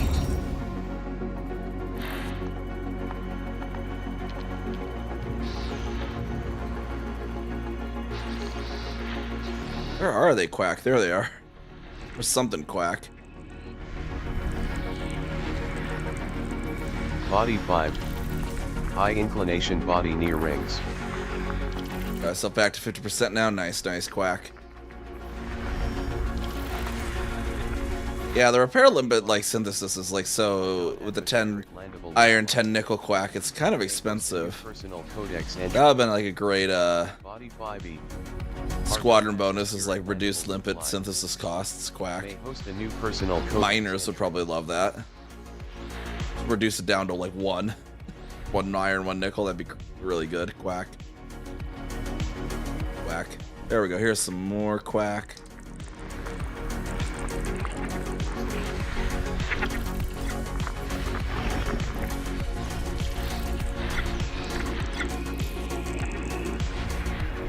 ass giant quack.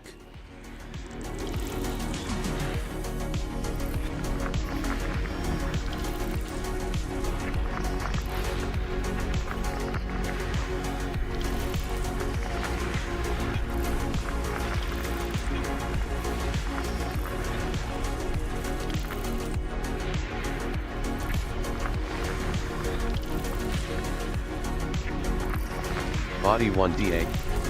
Nested moon.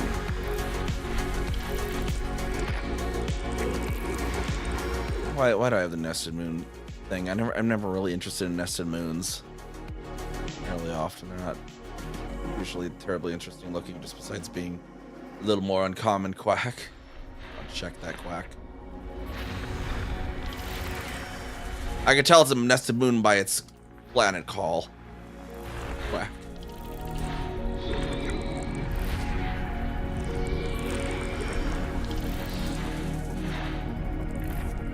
The identifier itself says that, quack. That's out of maybe some ones in the bubble that are custom named or something, quack. Alright, we got 5 Delta. And 5 Echo. I have some 2 different types of bacteria. Quack.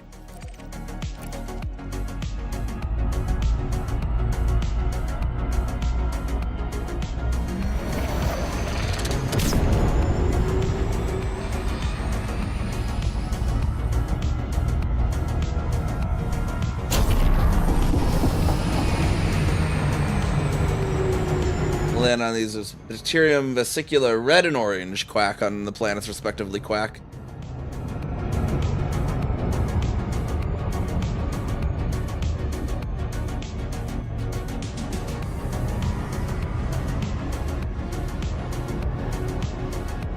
Oh, is there an actual limpet synthesis reduction in the squadron, the perks, quack?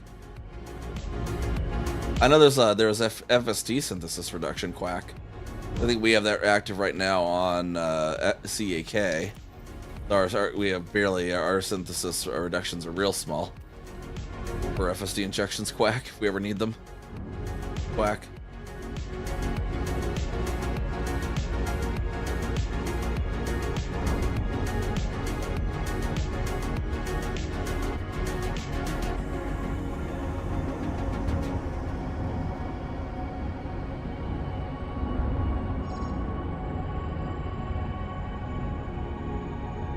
A very dark moon though, even on the light side, it's pretty dark there, quack. Might be one that's annoying to find the bacterium on.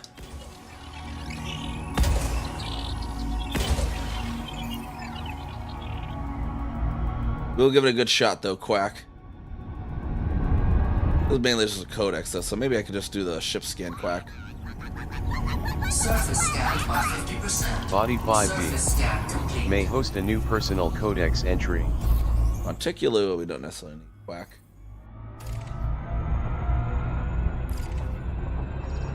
But the bacterium we do need.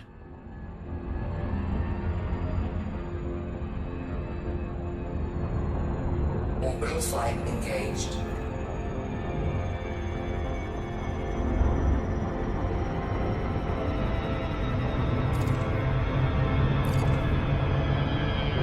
I feel like I'm going too fast, but apparently I'm not. Yeah, your squad. So I assumed.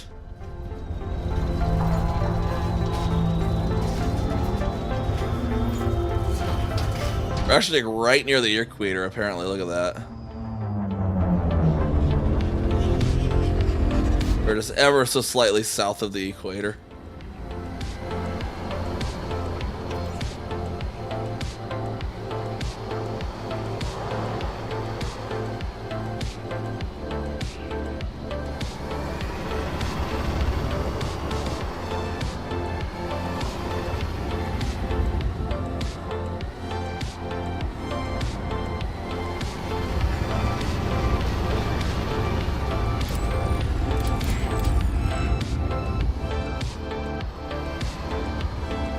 Unless that'll be a pain to find bacteria, and I'll just do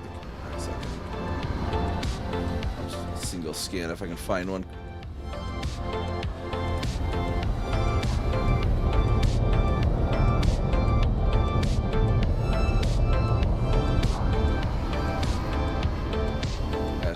splotch.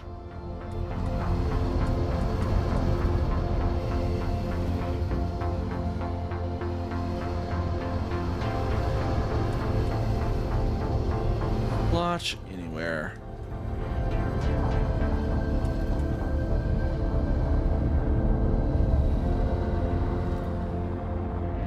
Neutron boost for your last jump. Nice.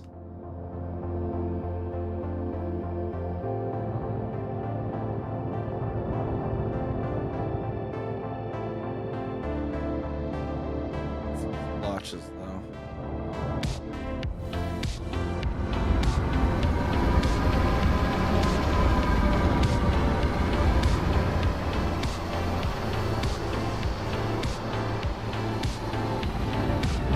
Smooth ground, maybe I'll have better luck.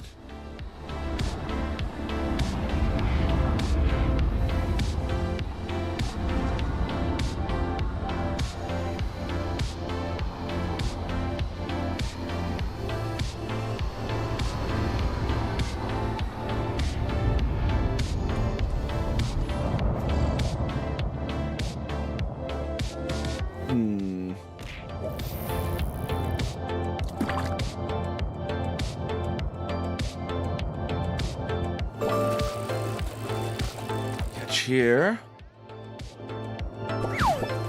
Carp.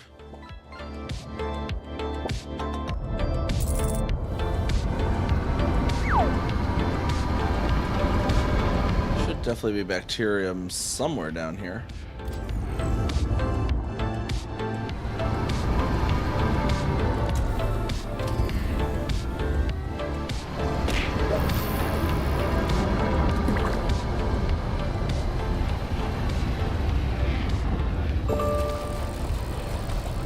Carp.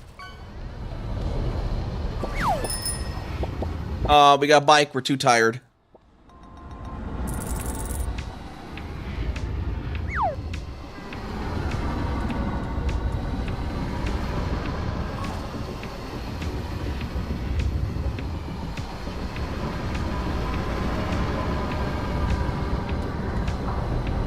Yeah, God, finding 3 on this would be a nightmare. Barely even find 1.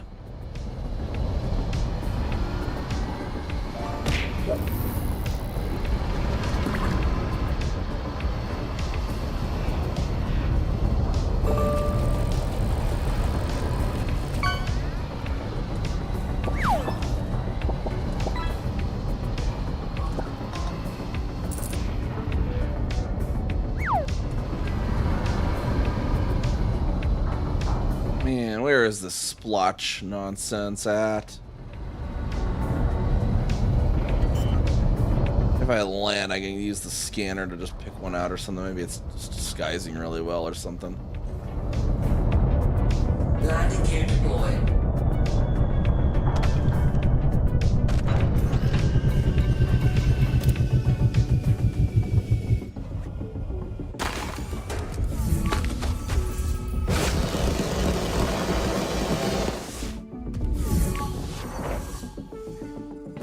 I don't seem to see any this way either, dang.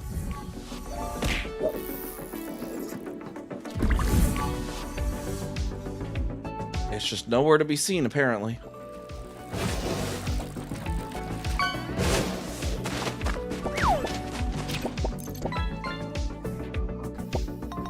Yellow tang. Gotta be somewhere, right?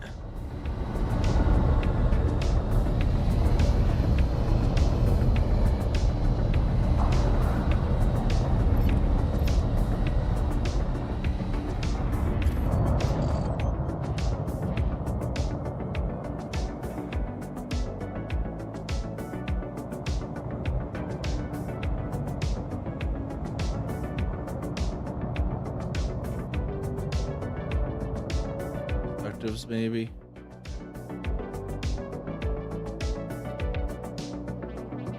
Got a large pad for your medium ship. Yeah, it was like right after the initial first mass jump. I was in my sidewinder. I got put on a large pad when we went to the carrier.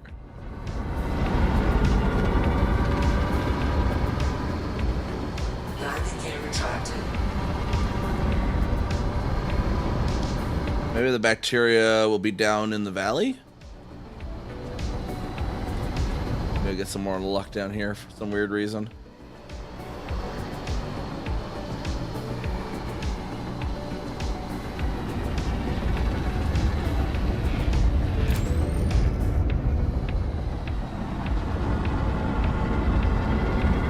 Oh yeah, that's right. Yeah, because you're with her. Yeah.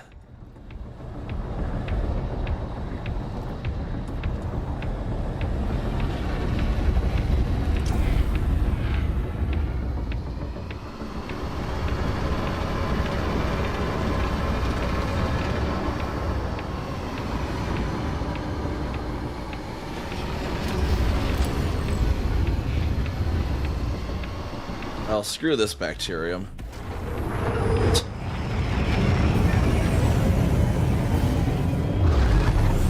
Yeah, you gotta terminate your crew members. I only like I use them so rarely I don't even retain them. I'll just buy whoever the highest ranked is at the time, use them, and then just fire them when I'm done. Drive charging. I really don't care to have like an elite trained one or whatever. 3, 2, I'm going mining in the type 11. I'll just hire one for the mining trip basically, and then fire them before I sell the goods.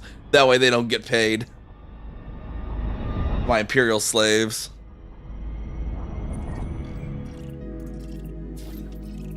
See if 5 Echo has any better luck for us.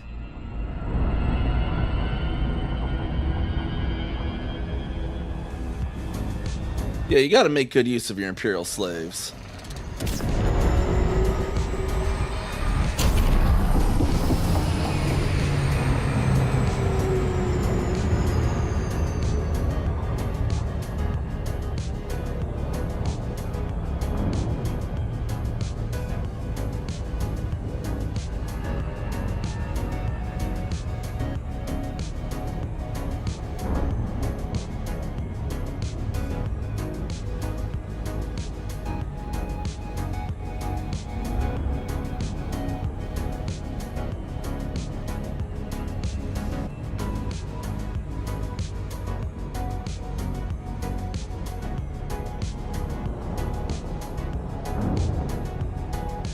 This is also just going to be another dark planet, too.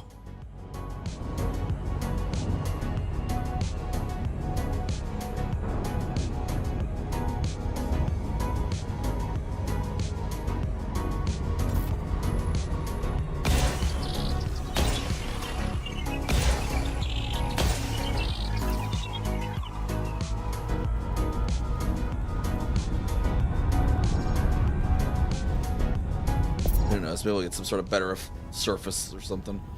surface scanned by 50%. Body 5E Surface scan complete. may host a new personal codex entry. See if we have better luck with the bacterium on this one. Or the bacterium vesicula being really weird and often doesn't like to spawn. Orbital flight engaged.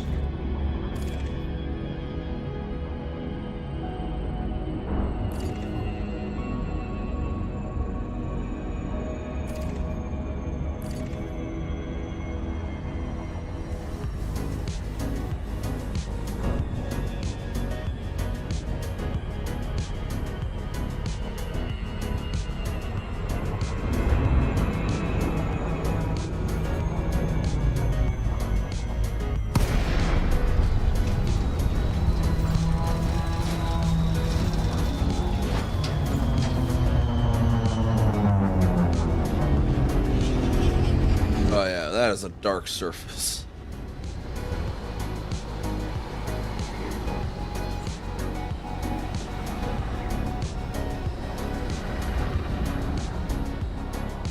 The dirtiest ice you ever saw.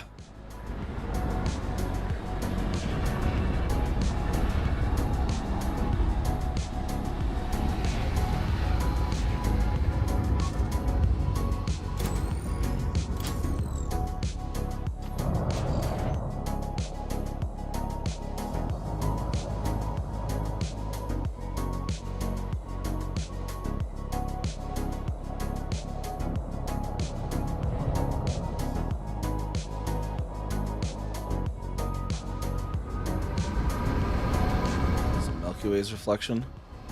I think I might a little wider, so I might be able to sneak a spot at a splotch a little easier off this one's reflection.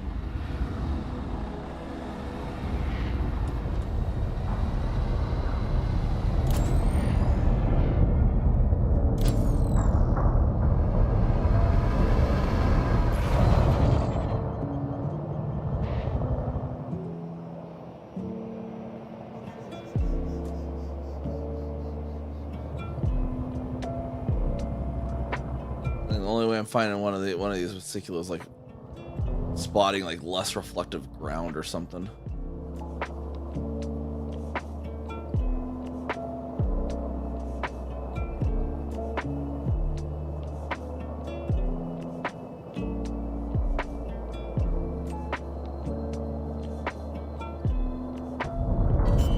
I might as well get first footfall. We're just gonna do the probe check as well.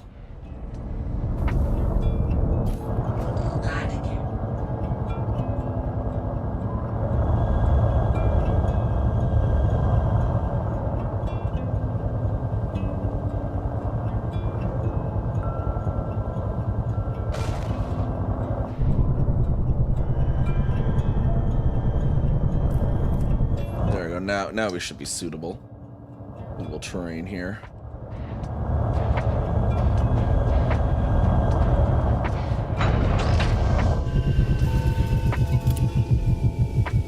The yellow thruster's going all popping back and forth. So cool looking.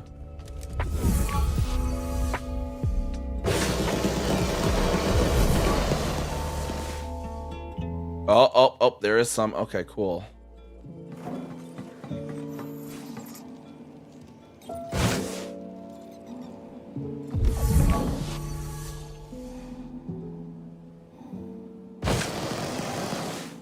What does this even look like when it's not glowing green here? Oh yeah, there's no way I was gonna see that from the ship. Holy crap.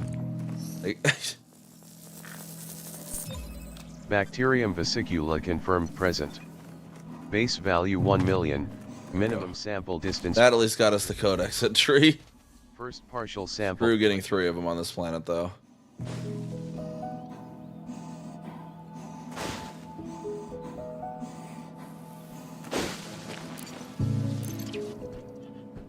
Gal map is struggling to do economical route up. Wait, economical? Yeah. That's crazy. Crazy talk. Actually, kind of a really cool pick here too.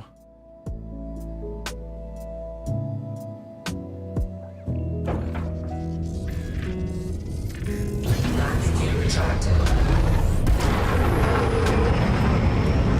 Minimum distance reached.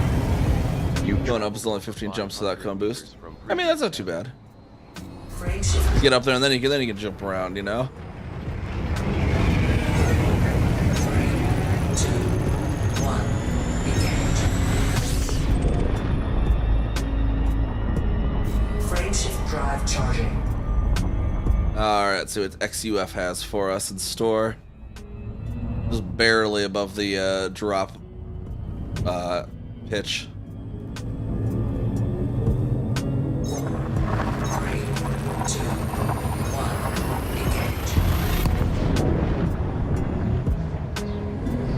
Very low altitude, high wake.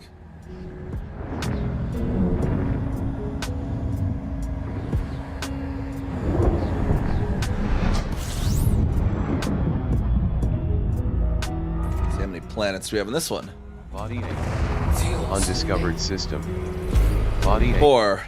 Stark contrast to the previous systems. Fuel sweeping complete. Like 3 of them are stars. There is a 4th one here somewhere. We just have to find it.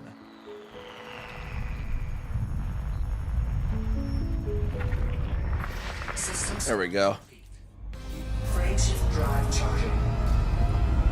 10 jumps to HD now. I think the last few were neutron stars as well, so probably nothing those terribly much. I mean, there always could be. I've seen like an Earth like in a neutron star before. 3, 2, 1.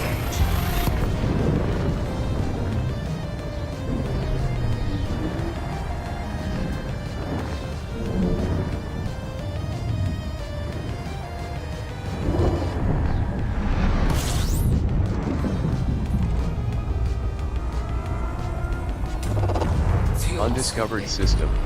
15 buddies here. About 23 jumps down without the cone boost. Okay. Yeah, is rendezvous point like on the plane, or is it like up or down below the plane? Like, what's rendezvous point's actual Y coordinate? Oh, it's like right on the plane. It's like -4, -5. Yeah, it's just right on the freaking plane.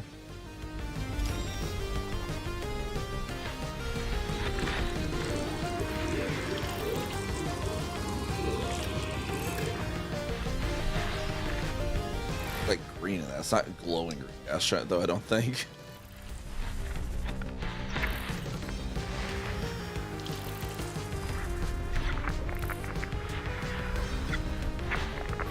Body 8. Nitrogen atmospheric landable with life. May host a new personal codex entry. Lapita yellow, okay.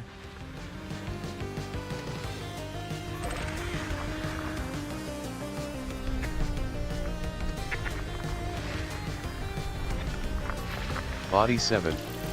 Argon atmospheric landable with life. May host a new personal. Bacterium vesiculum mulberry. Try some more vesicula, I guess.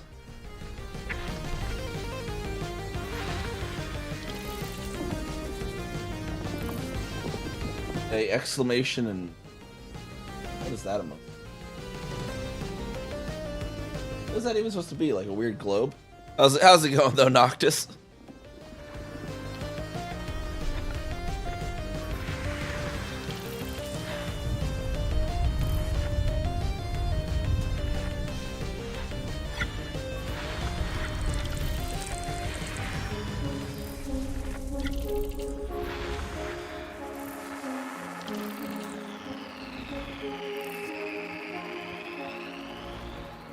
Some that are just like behind the star.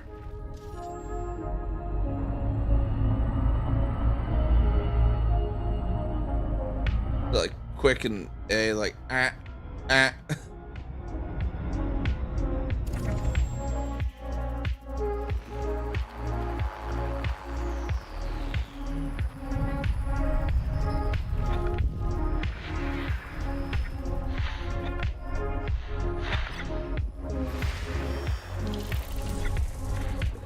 System scan complete.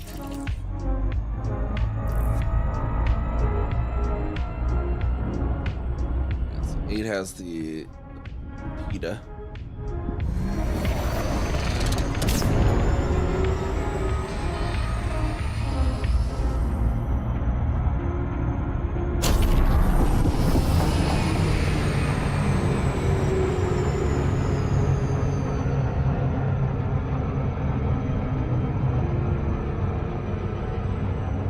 Lapita yellow down on 8 for our codex for this region. No, it's a little, it's 2 hours into Sunday now for me. 2:06 a.m.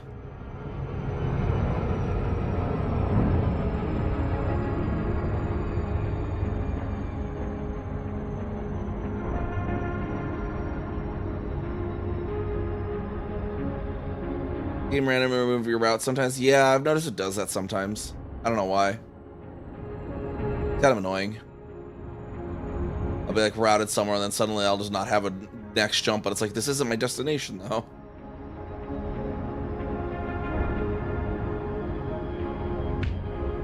(10:06 a.m.) Gotcha.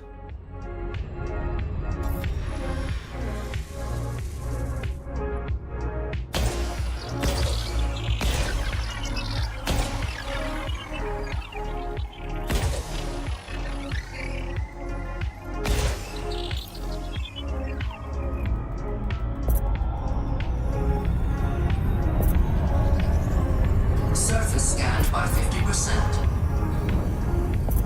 Body 8. Surface scan complete. May host a new personal codex. Wow, Faticulua is just everywhere.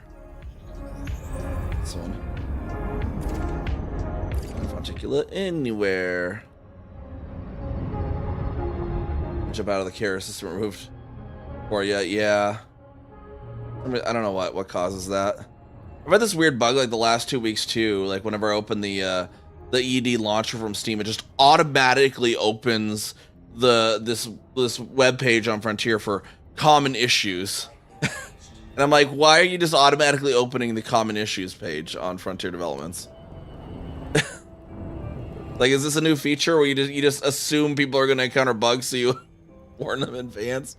But it's weird. It's like, I don't know. It's like then it'll if I like close every application down on my computer and then like reopen Steam, it stops doing it. I don't know what causes it. It's really weird though.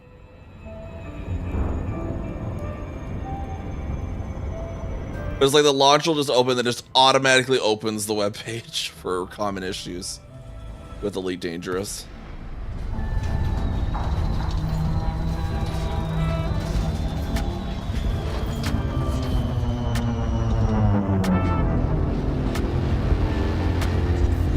Or it's like, yeah, it's like troubleshooting common launcher issues. It's like, I don't need to though. The only issue is that you're opening this page when I don't need it.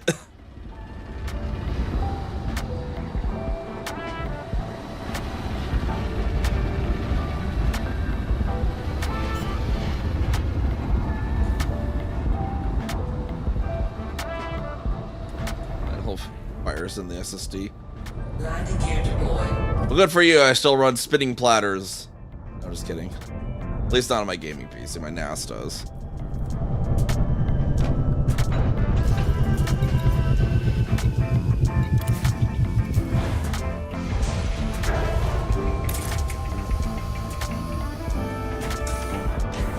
God, can you imagine like actually running spinning platters for gamings in this day and age, though? And honestly, like the fact that people still run spinning platters is a big reason that a lot of games are like 80, 90, 100 plus gigabytes. The main reason that a lot of games are like that is because the games are still supporting people with splitting platter hard drives. And to be able to have the game have any sort of reasonable level of performance, even on those, they have to make multiple copies of all the data so that it can access it in more reasonable times. Base value. Instead of having just one copy, and then it would be extremely slow for hard drives because of the fragmentation. Sample collected. So yeah, like a lot of the games out there, I think like the Helldivers devs I know went into a whole write-up about it too. They're like, yeah, our game would be like our game install size would be like 20% of the size if we didn't have to support HDDs, because we were making like 6 copies of the whole fucking game, so that HDDs can actually use the game. Like we wouldn't have to do that if we didn't need to support hard drives.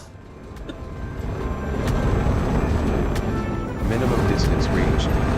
And like Baldur's Gate 3 is like 80 gigs itself, and it'd probably be like only like 20 gigs maybe if it didn't have to support hard drives.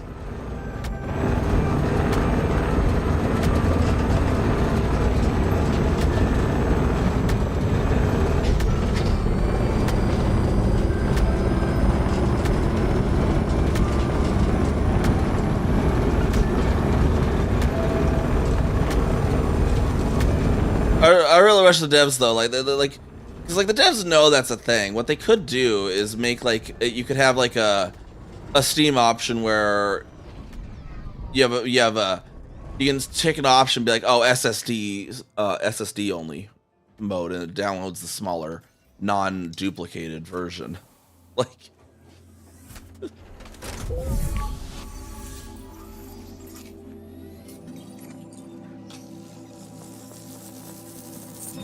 Second partial sample collected.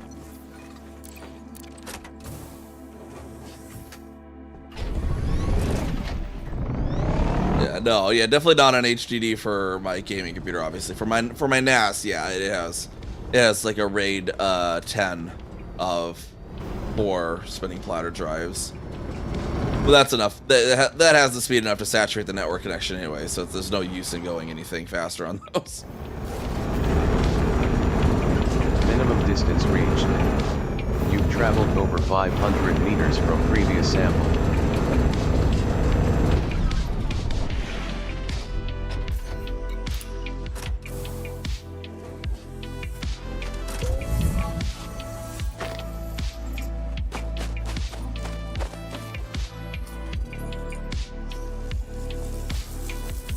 Yeah, or yeah, raid 10, raid 1 plus 0. Or I think the way I technically have it set up is raid 0 plus 1. Technically, it's a ZF. Technically, it's not actually raid. It's what's called would be called a ZFS striped mirror software emulation rather than a raid one through ZFS file system. But it's effectively a raid 10. It's just a ZFS striped mirror.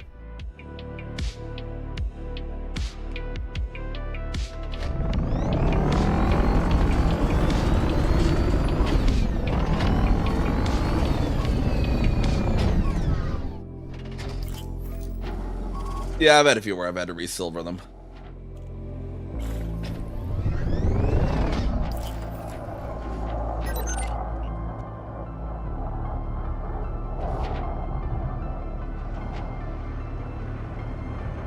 I need to actually just upgrade, because like one of the pairs is a larger set of larger sets, and the other pairs are like 2 of the discs are like 4 terabytes, and 2 of the discs are 2 terabytes. I need to upgrade the mirror that's 2 terabytes to be 4 terabytes.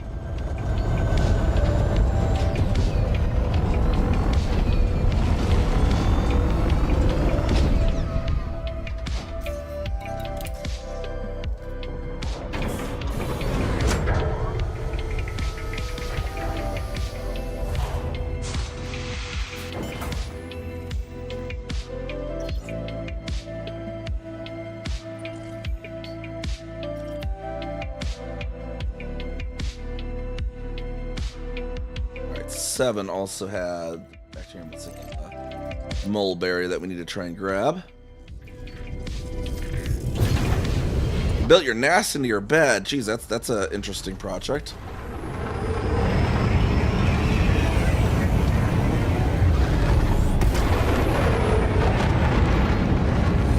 Frameshift drive charging. 4, 3, 2, 1. Engage.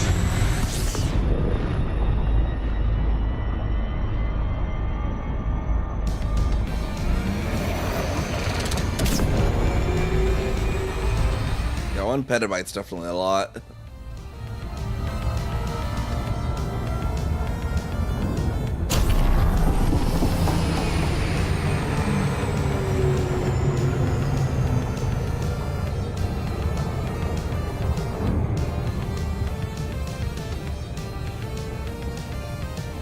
Giving you systems 2 cents. Yeah, on my first like sets of jumps away from Rendezvous Point, it was a bunch like that too. It seems to just be kind of the thing in that area apparently.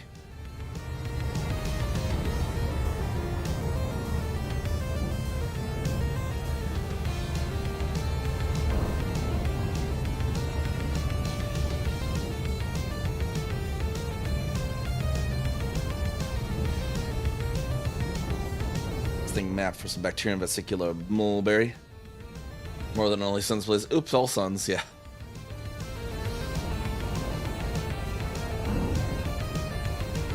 It'll always be, you'll finally get the system, you'll be like, a bunch of systems that's all suns, and then you'll pop in one, and it's like 40 bodies. Still, nothing in between.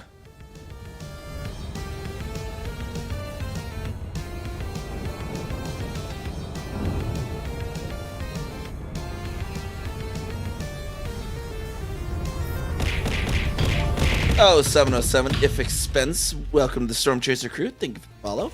How's it going? How's it going? See, we catch over in the fishing game as well for you. Salmon.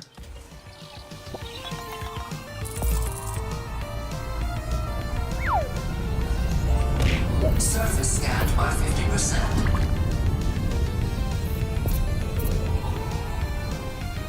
Body 7. Surface scan complete. I'm gonna place all the HDDs with SSDs, so there's SSDs for NAS. Yeah, I think a petabyte worth of SSDs, especially with the memory chip shortage too, would just be asininely expensive.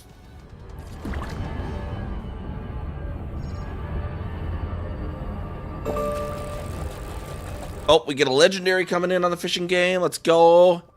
Got the tiger shark. Heck yeah. Orbital flight engaged.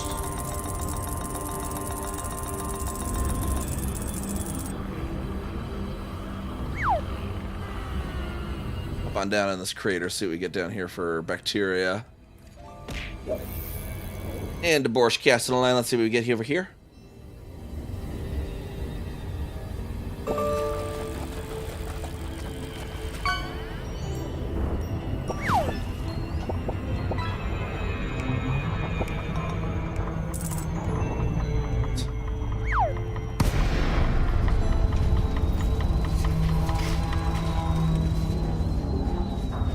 Oh, it was really weird on my end too, because the message popped up for me to approve, and then it disappeared from chat again for like a few seconds. I'm like, what? Where'd it go? And then it popped up again. I was like, I don't know what happened. That was really weird.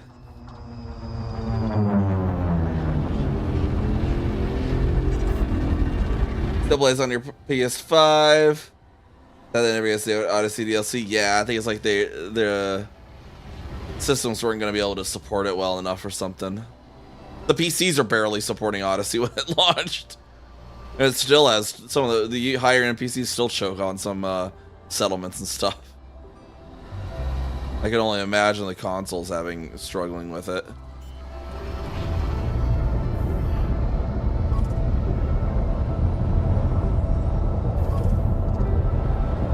Landing gear deployed.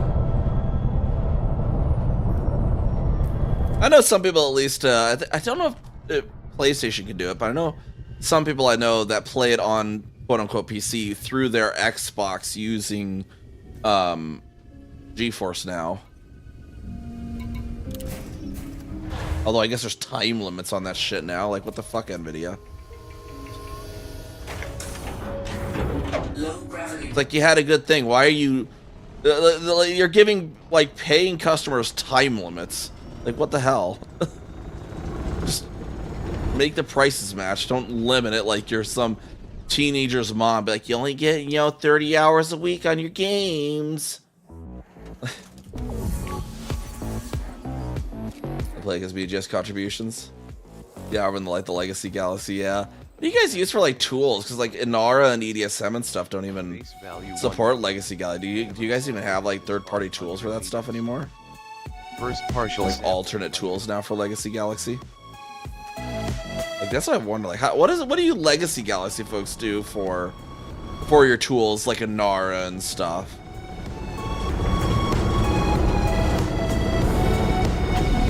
Yeah, the whole, there's a whole big storage of memory for any memory modules, whether they're memory modules that use SSDs or RAM or video RAM. There's just a whole shortage of memory modules. Minimum distance reached. Yeah, it's just asinine. Over 500. And it's like anyone's still supporting the freaking LLMs and generative AI crap. Just bubble at this point. It's like, really? It's like, you're part of the problem, bud. Like, you're freaking over usage of AI for the crap it doesn't need to be used for the copyright infringement factories doesn't need, is the reason we're in this situation, and that you can't buy yourself 32 gigs of RAM for any reasonable price anymore.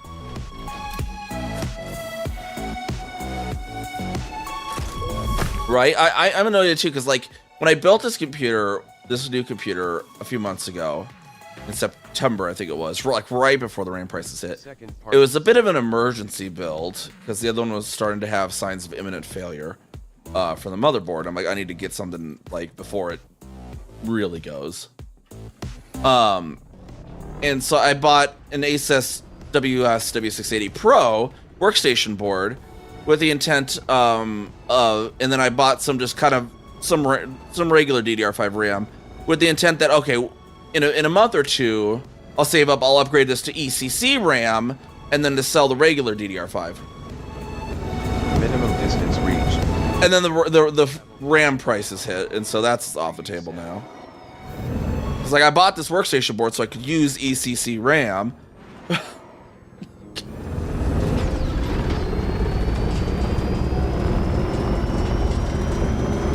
Because it's like so annoying. Like I had on my old build too at one point too, where I kept having these really weird, annoying issues, and then eventually turned out, oh yeah, one of the RAM sticks is bad.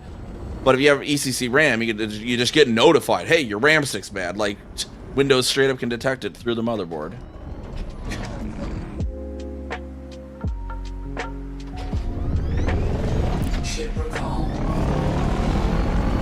that and, you know, data integrity too, because like I got ECC RAM on the server, which is good because if there's a bit flip on the actual memory sticks on the server, it can catch that. But the thing is, like, if you're saving, you know, a document or a file or whatever from the actual workstation, the server doesn't, and there's a bit flip when you tell it to save it. Server doesn't know. Server doesn't know. It just takes what the client gives it. If the client gives it the wrong info because of a bit flip, it doesn't know any better, and so it stores the wrong info. So I honestly think, like, it used to be, like, my opinion on it too is like it used to be, you know, back in the 90s, early 2000s, there was enough of a performance impact from the extra checksums that ECC involves that there could have been a performance impact, but that's not the case at all nowadays. We have chips that can do billions of floating point operations per second, and it's one extra floating point operation per thing stored in memory out of billions. There is no performance impact for ECC these days. And like they have it now that it's like you got regular RAM and then ooh, ECC is the premium product. What I think it should have been like DDR4 probably should have, in my opinion, should have been when this was standardized. Should have been ECC is your standard RAM, and oh, if you really need to, there's this budget option. You know, that's not ECC. That I think should have been like ECC should have been the standard with what was now regular RAM being your budget option.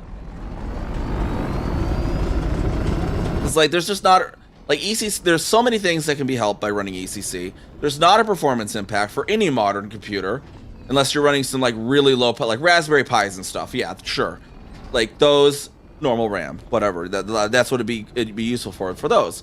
But like most like desktops and laptops have more than enough power that you're never going to notice the performance impact of ECC, and like it should just be standard because it would save so many issues from bit flips and corruption caused by bit flips and stuff.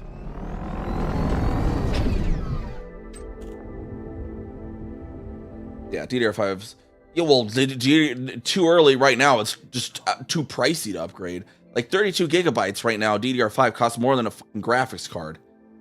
Like, I think 32 like last I checked, like I could get another RTX 5070 for about the same price as 32 gigs of RAM.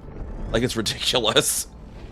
It was like $500 for 32 gigs of RAM. The sticks that I have in this thing that I bought for like $90 in September are now $500, which is the same price as I bought my 5070 for. It's ridiculous.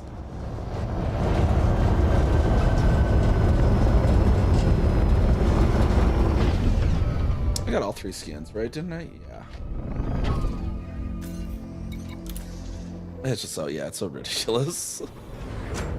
I know my NAS server is actually is a little older. I bet this NAS server in 2012, I think. 2012, I think. So it's actually DDR3, I think, actually. But it's a low power Pentium G. That was kind of one of the weird gaps too. You all said back then, is you had your different tiers. You actually had your like budget PCs, like the Pentium, the CPUs like the Pentium Gs, and then you do your i3s, i5, i7s. Those didn't support ECC. The Pentiums did. The Pentiums, which are like a $40 chip, those supported ECC. And then you go all up to your super high-end Xeons, supporting Xeon. But yeah, this gap in the middle that didn't support ECC, and it's just so silly. Like, just let everything support ECC if the people want it.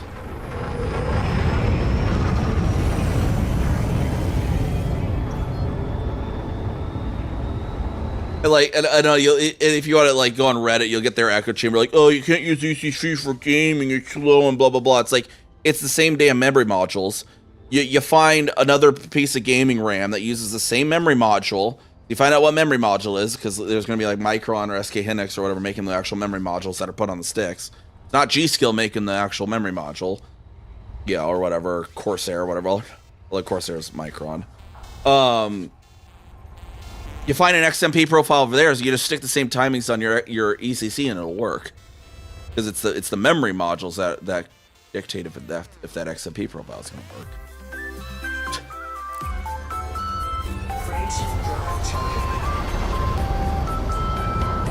As I understand, the SK Hynix ones are actually the best ones for ECC over if you're going to do overclocking ECC. Yeah, like you use XMP profiles, but like ECC sticks don't come with XMP profiles because they're not targeted for RAM. But you don't necessarily need them. The XMP profiles are just basically pre-baked settings. You just find out what those settings are from a regular non-ECC stick of RAM that uses the same memory modules and apply it to your ECC stick of RAM, and 99% of the time it'll work. Undiscovered system. Fuel slipping.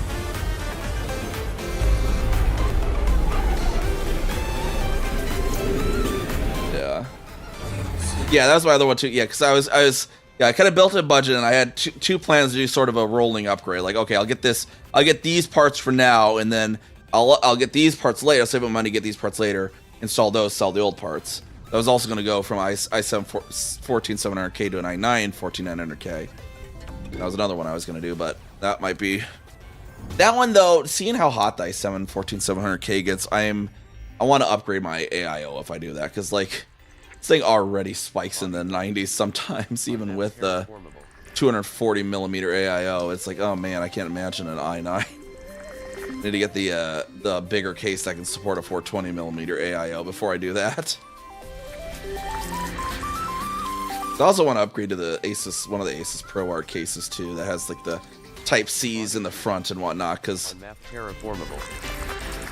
case that I have like literally predates Type C, so there's no actual front panel Type C on this case. I have a riser into a slot in the back for a Type C that connects to the header, but it's awkward because it's in the back of the computer. System scan complete. Alright, we had 1 and 2 were terraformable.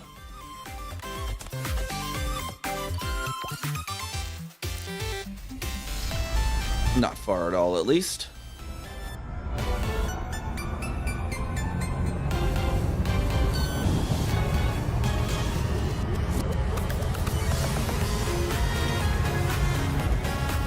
Yeah, like the i7 14 series gets like really hot, like single core with how they do it. So yeah, the Raptor Lake are like notoriously heat crazy.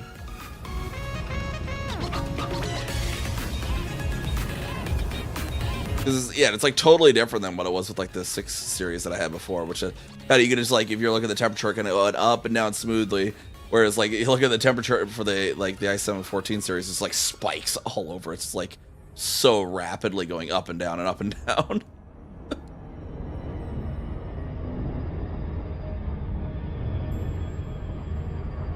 The cores are just so packed together nowadays. It just raises quick and then it gets cooled off super quick and then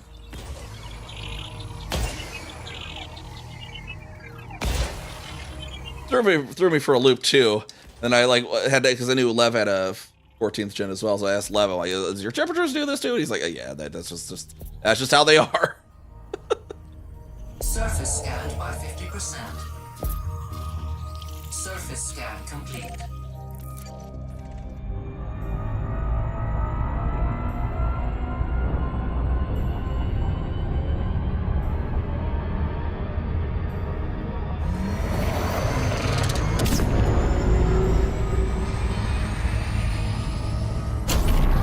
Yeah, Intel i7 14700K. Yep. Yeah, if you actually go to my like about description down there, I have all my PC specs listed out. The PC specs and the joystick specs and mic specs and all that good stuff. All my hardware is listed over on my about page.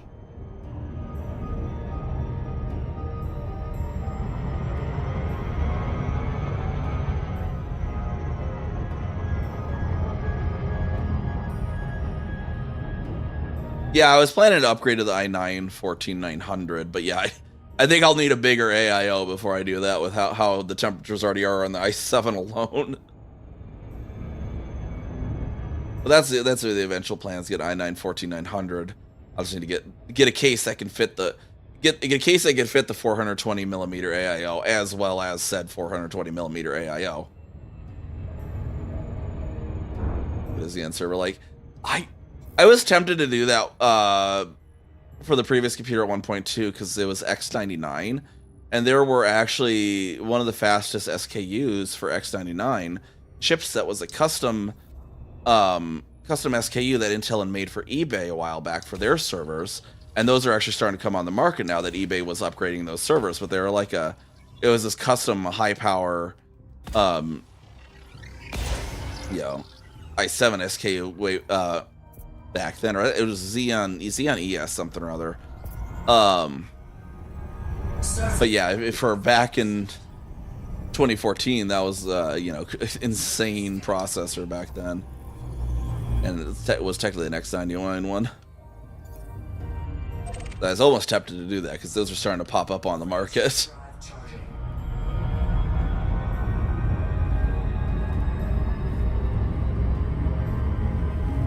Holy water worlds! You found some nice water worlds after you ran out of the systems that were just stars. 3, 2, 1, engage.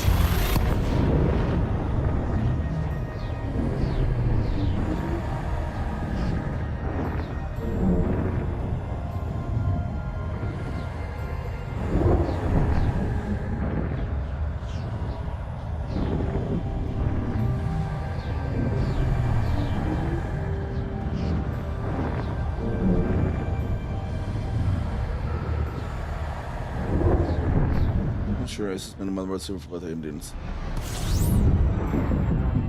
I don't know. That'd be weird. I don't know how that'd work. Undiscovered system. Fuel scooping. You'd have to have like some weird special socket adapter or something. Like you'd have to be like somehow changing out the entire socket. I don't think it'd necessarily be optimal.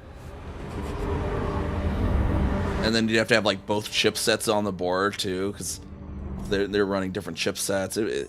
That'd just be I don't think it'd be worth it. Like they probably did it as some sort of like engineering thing. Oh, holy water worlds. Terraformable. Unmapped water world. Multiple criteria met. But yeah, I just don't think that'd be economical for like probably like a tech demo. But yeah, I don't think it'd all be economical to do like a board that could support Intel and AMD at the same time. So you'd be selling both chipsets to people that were only going to use one or the other. Like,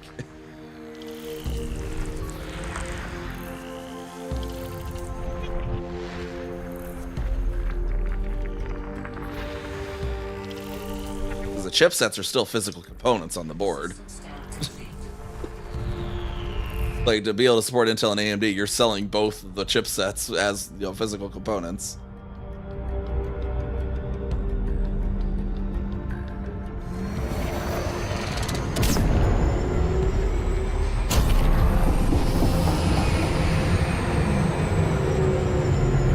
Terraformable water world here.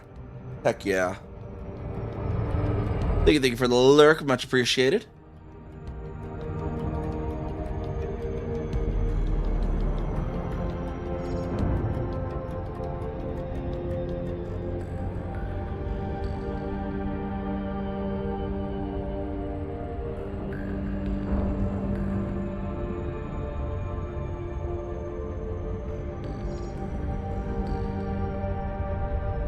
Hope it's warm bathwater.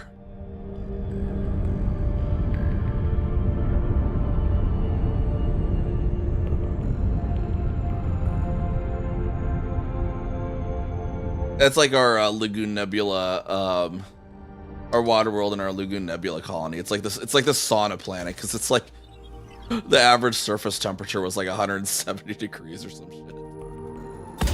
Like yeah, it's just a giant sauna world.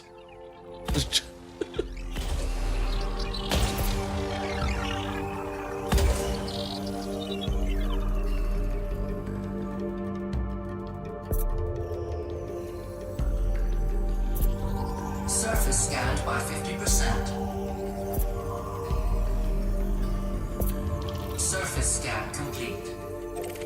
Yeah, there we go. Drive charging.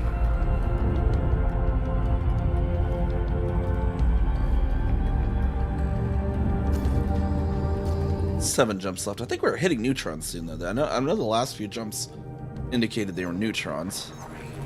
2, Or white dwarfs, possibly. They're the blue lines, nonetheless. The last few jumps were blue lines, so we'll see.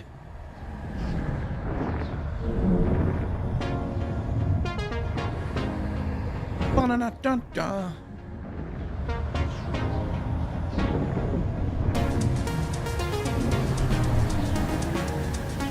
Come on, praise Braben, praise Braben. Let me out of the tunnel, Braben, please.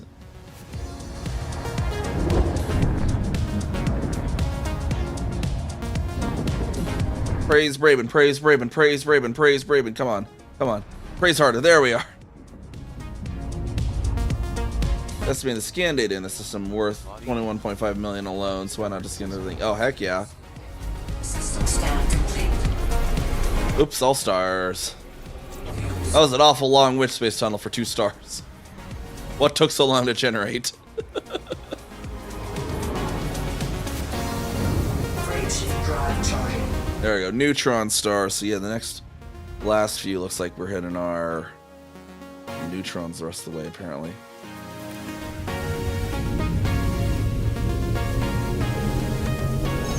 That'll be some good stuff. I think these are undiscovered neutrons, even possibly. I know Commander Orange exclamation mark has been this way because they were the one that actually found this system while we were on, I think it's CA3. CA3, where we had set out to go to the furthest north catalog star in the galaxy that was known at the time, and then Commander Orange went and ran a whole bunch of data against the Sinbad and cross-referenced it to in-game, and then ended up finding this one that was even further north. In the middle of our expedition, I'm like, oh, well. Like, our furthest north waypoint has now been dethroned. Middle of our expedition. Safety limits. Frameshift drive supercharged.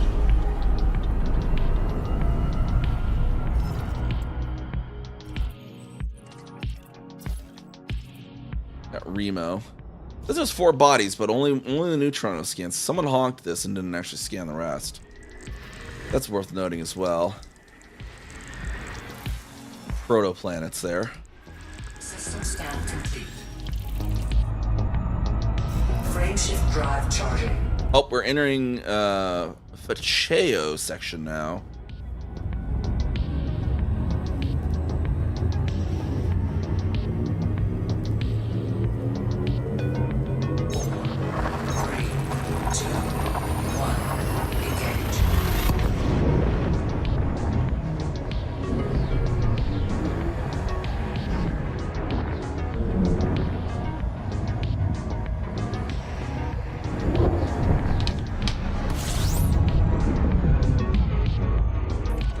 Alright, get another unexplored.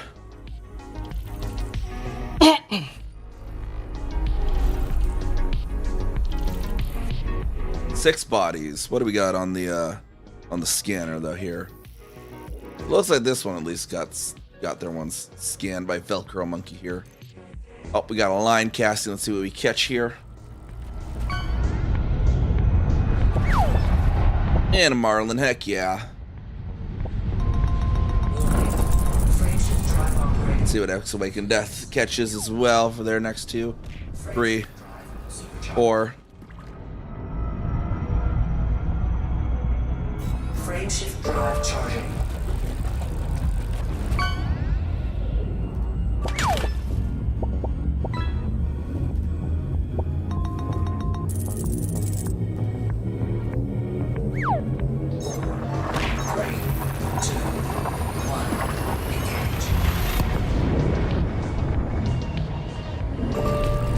Some of my own casts in there, right?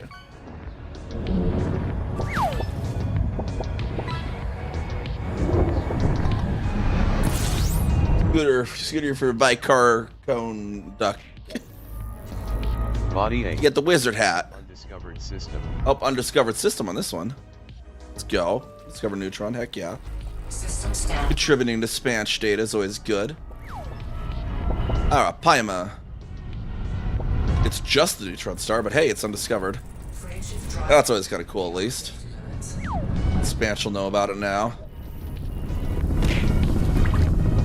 Frameshift drive supercharged. Nope, we got all the Imperial Inquisition happening.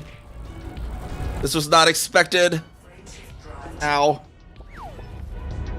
They do more fishing.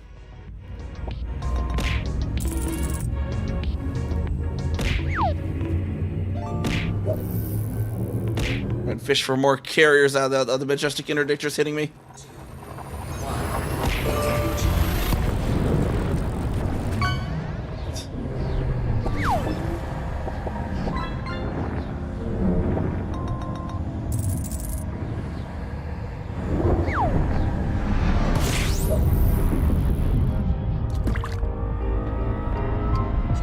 System standard. Undiscovered system. Another undiscovered neutron. Frameshift drive operating beyond safety. Oh, and a watch. There we go. I can tell the time now.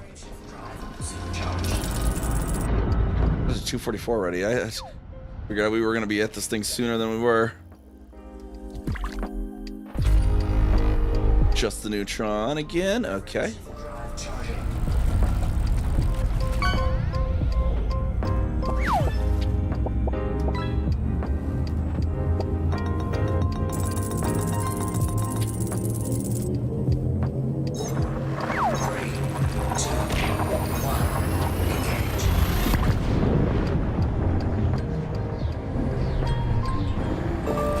Oh, and we get a legendary coming in. This Awakens catch. Whose was this one? Oh, I got the tiger shark. We just caught that guy. He's kind of gullible. He fell for the bait again.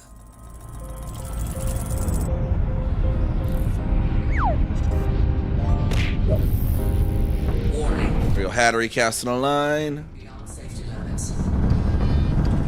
Frameshift drive supercharged.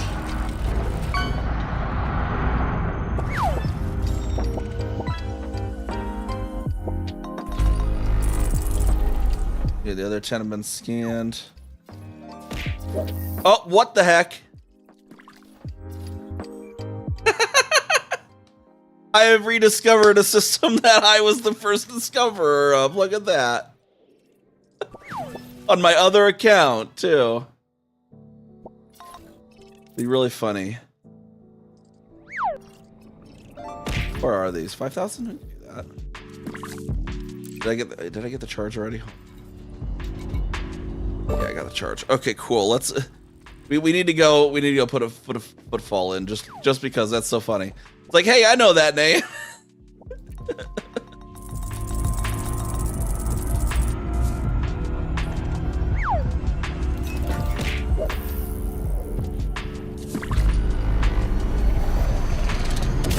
Turning in a fishing stream. Yep, pretty much.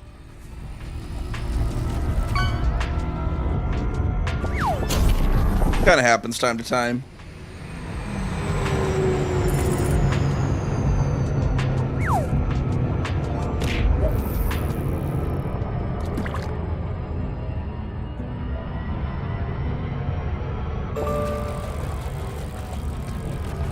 And we get a double coming in with a orange meandered fish. Right. So I would have probably hit this neutron starter in Celebration of Early Astronomy 3 when we Orange discovered this system that we're heading towards. I know I went out there as Kazaka during that.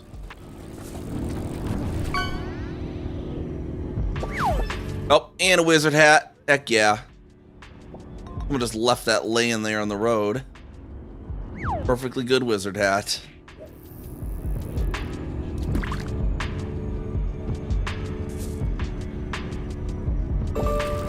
Yeah, a lot of cones.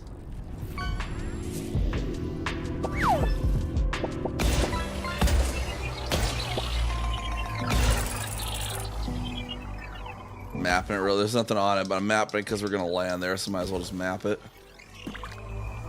Get a footfall. Both our commanders having interacted with this planet at various points. Yeah, we wouldn't even bothered with this during CA3 because that would have been before Odyssey released. The new personal codex entry. Wait, what? That there wasn't bot.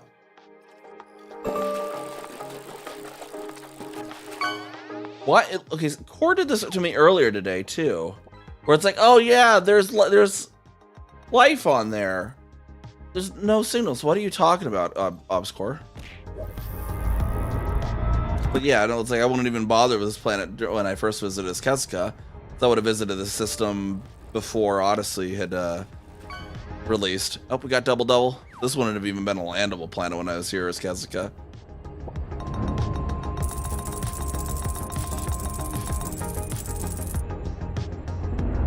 Orbital flight engaged. Oop, and another death line. I have one monitor, so I couldn't go back and forth between the game and the stream. Yeah, that's why you gotta get another monitor. Amber Jack-o'-lantern, legendary, new record on that thing. Heck yeah.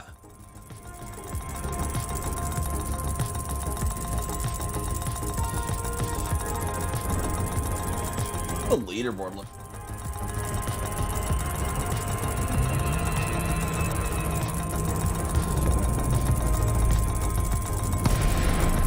Got all the gold. Gold for days. Super Chicken's at the top because of that crazy gift sub bomb he did. Awaken's closing in on me. You're like barely just 100 away from me. Oh yeah, you got the top catch there just now. Awaken.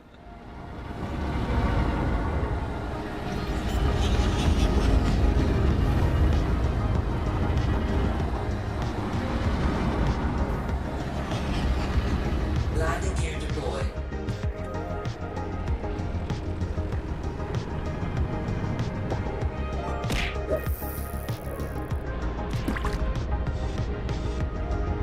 Yeah, I was like 2700. You were like 2599. I was like something in the 2700s. I didn't see what my exact number was though.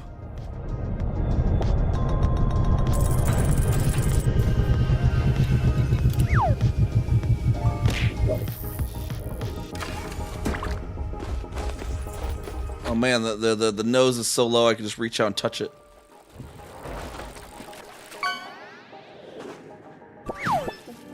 Get all the fishing going again. Get the croissant shark, legendary croissant shark. Dang it! You're probably above me now. You're probably above me on the leaderboard now. It means I need to do some.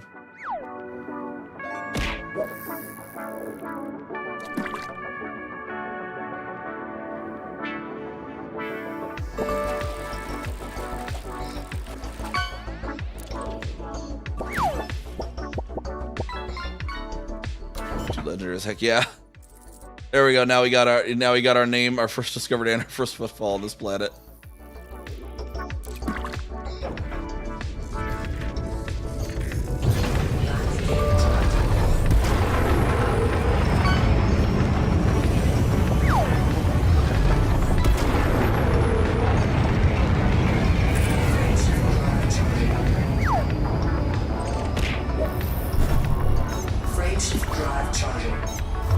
Scared, we'll have to go to Super Cruise first.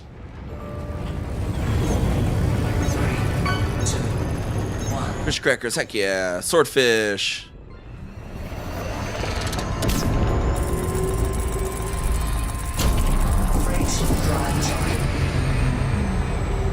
There we go, and here is HD 1585564 158.564. Furthest north. Catalog star in the game. I believe it's just a star, but it is notable for being the furthest north.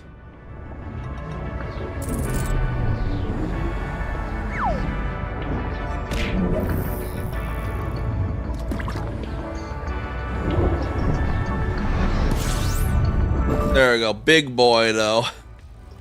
Nonetheless, as you can see. Well, it's time we fuel scoop this bad boy. Fuel scooping in.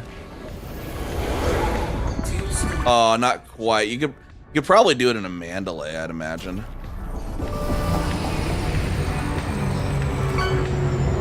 Not quite with the Corsair, though.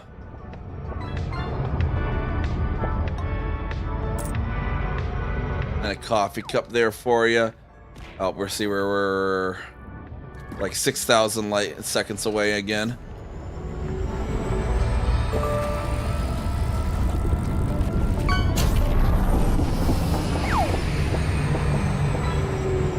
Should be, I think it's just the star here, yeah. Just a very, very big 483 times the radius of our sun star.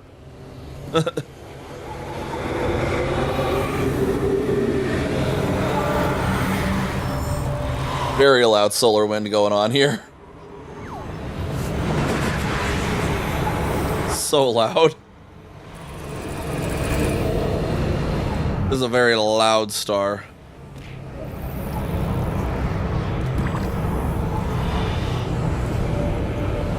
There's like a weird, almost like, get the thing and it drifts for a moment or two.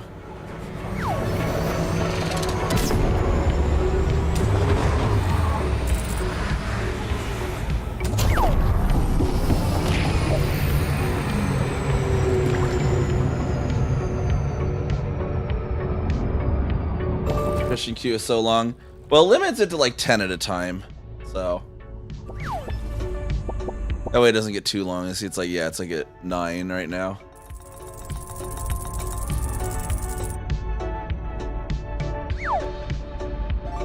Which, granted, I probably should. We may or may not. Let's see. We'll see what we do. We can find over. Oh, yeah, this Lagrange storm cloud.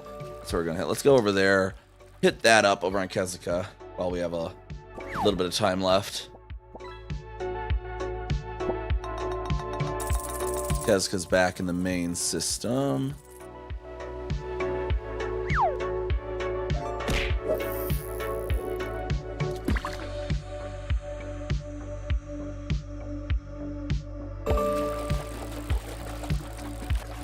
We can redeem them, yeah, as soon as there's a free slot.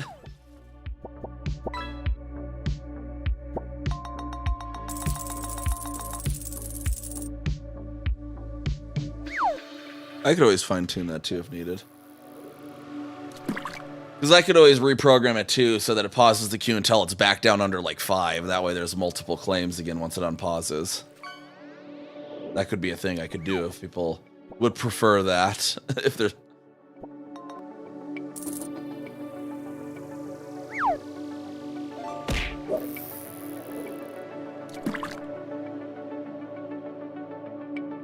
I have just that all programs stream bots what controls that queue cap, pauses and unpauses the redeem.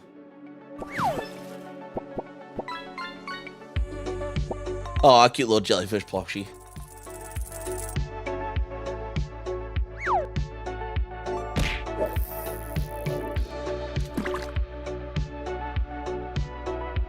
We got Guy Ferdieri there.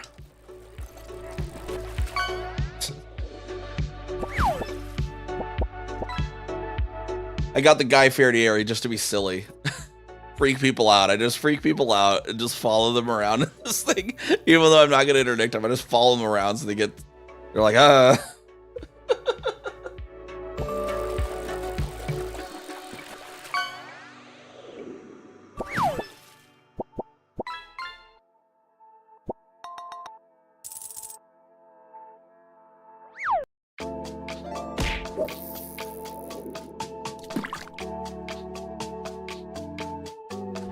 Oh, I'm even... Okay, hold on.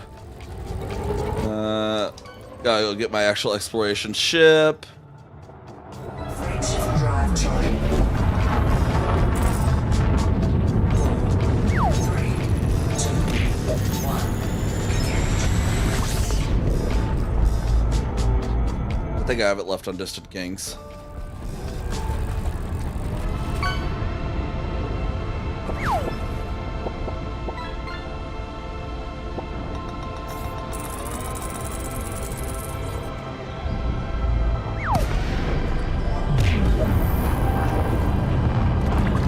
Casting a line there.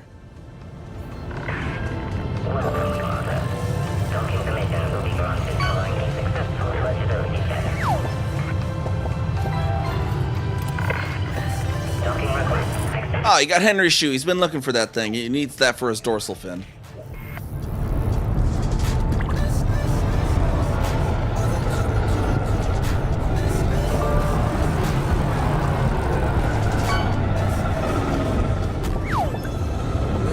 Ooh, Barracuda.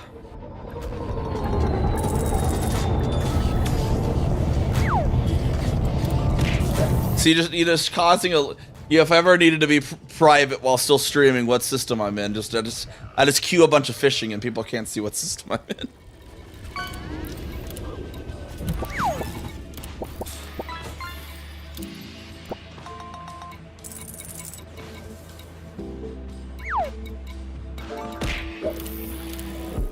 We're starting leg 1 in our original OG exploration ship still, so we'll just get in the Type 6.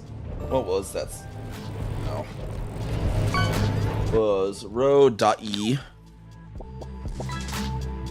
Jog. A101. Pop right next door over to that bad boy. See what we got going on over there. I think you're still allowed to see where Erica's fishing.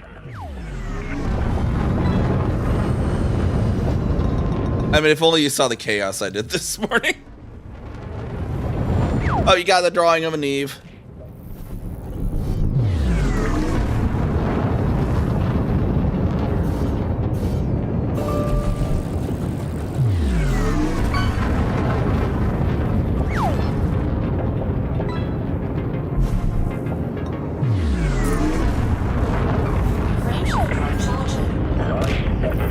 Got the picture of me, yep.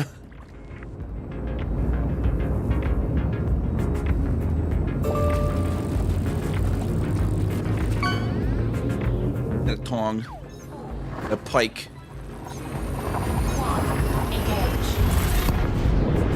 Alright, yeah, I think this Phoenix said that there was someone had found a storm Lagrange cloud over here.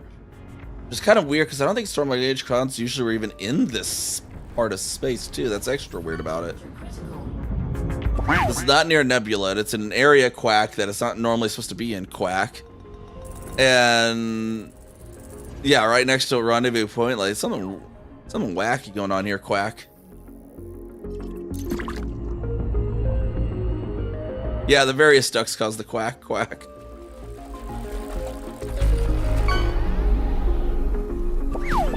Get our planets to scan quack. Mackerel quack.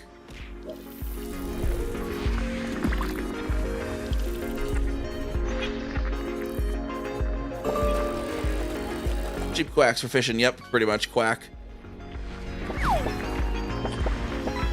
A big mama pickle, there's the notable stellar phenomena, quack.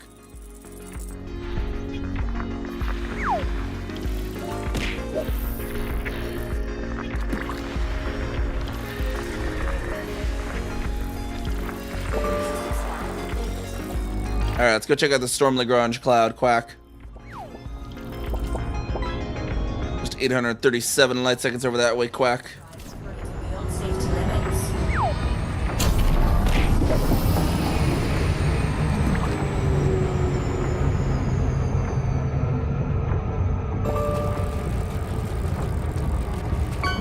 It's right on there, quack.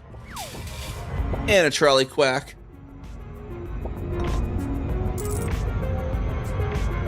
Yeah, there is the basically the free quack is sort of like first redeemed quack. Yeah, it's only one hailstone quack. One time per stream quack. Electric catfish quack.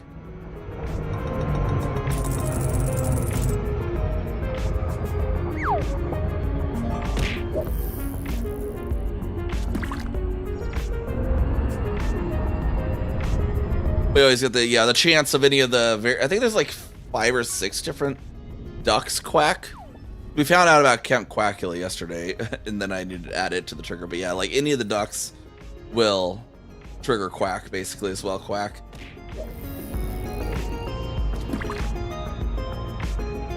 There's a few other, like the Neves mustard will toggle the whole massive mustard throw thing, quack, and fishing up the Milky Way galaxy will trigger the hunk hat.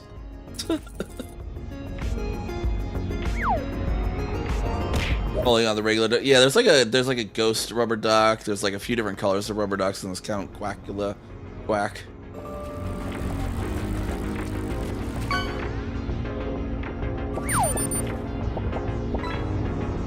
This is weirdly close to the planet too for a Lagrange cloud. 'Cause this wouldn't be the Lagrange point. Like, this is just an orbit of the planet. It's not a Lagrange point.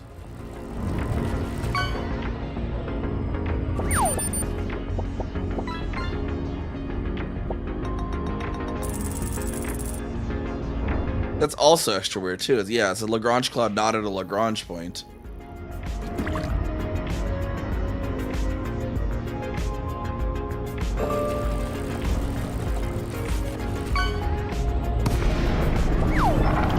Ooh, super dark.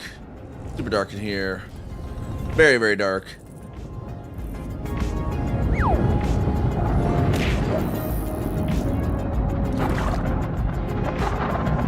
It is darkness here. Oh, there's a few stars peeking through. Okay.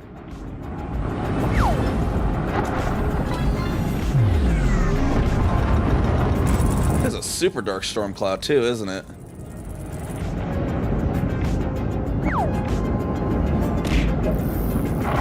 There you go, Quack. Okay, there's gonna be some stuff in here too somewhere. Quack, as we see them.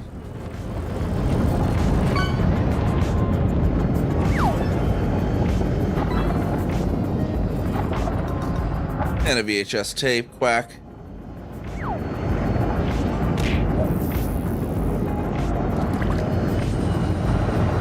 Where these radar things are supposedly at, Quack.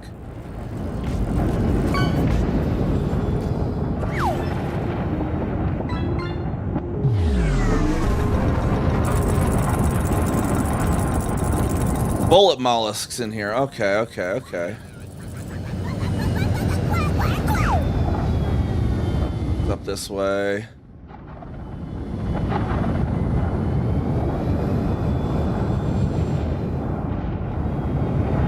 Where is the darn thing? Okay, well. Tossed all over the place. Flight assist off. Flight assist on.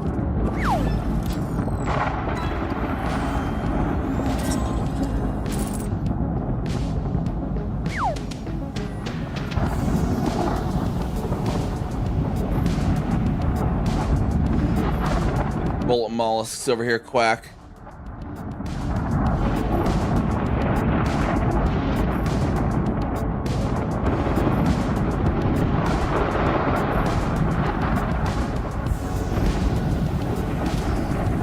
Apply more into this lightning over here. Quack.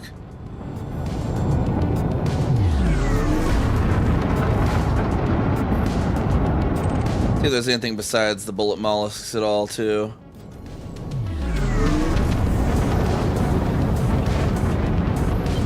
Flight assist off. Flight assist on.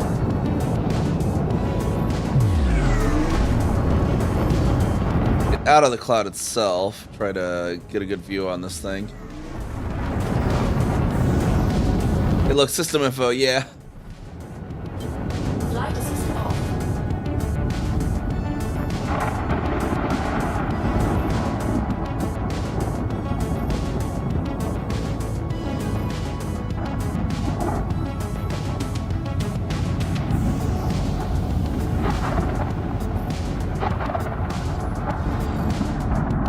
Like, even now that I'm out of the cloud, well out of the cloud, it's the lighting's still like really dark.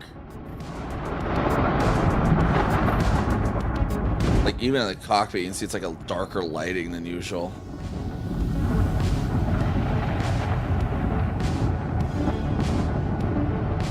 Dark cloud, apparently. Flight assist on.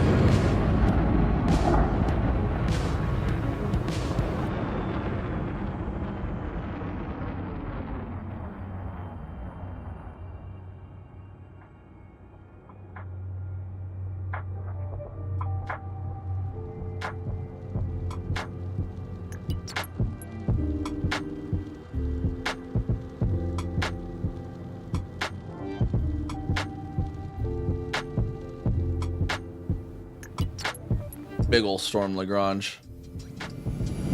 We can get like 50 kilometers from it, get a good view of the dang thing.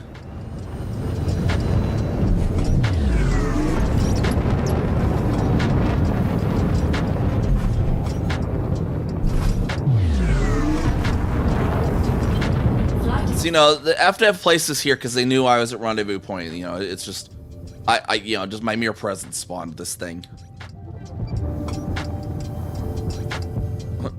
Storm Chaser crew, yeah.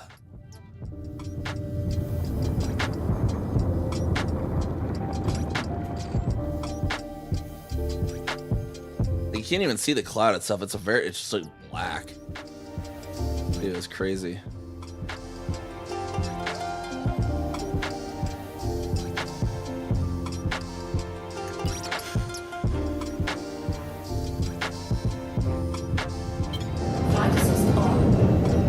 Even out here, the darkening on even the interior HUD lighting is occurring. That's kind of interesting.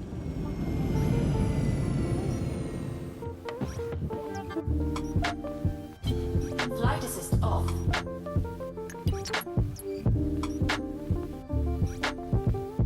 And then, like the slight camera movement too is kind of happening. It's not that alone. It's like the effect, the effect where it's kind of moving the head around for a moment there. All right, let's dive back into this bad boy then.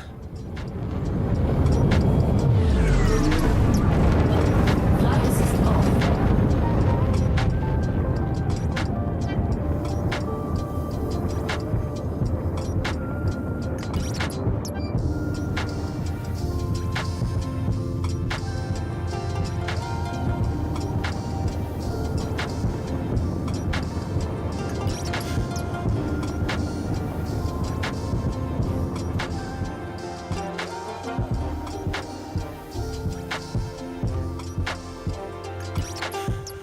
We're not on like the night side of the planet, are we? Is that maybe why it's also dark? We're on the Flight assist on. we're kind of dayside.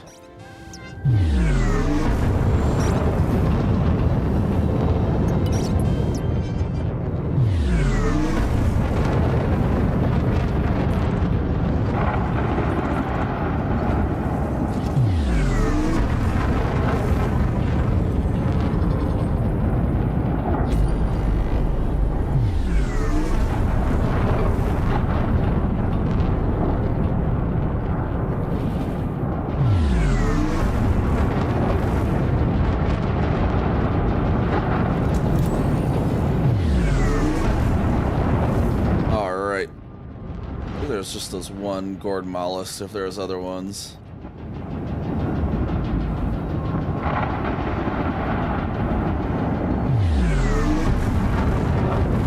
Get right into the center here.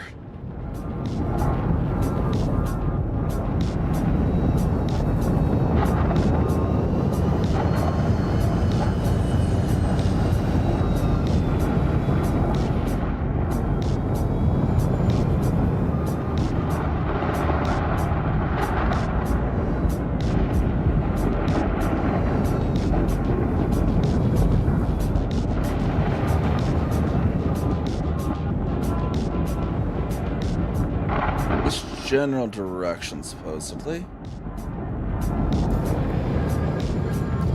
Levidium bullet mollusks there.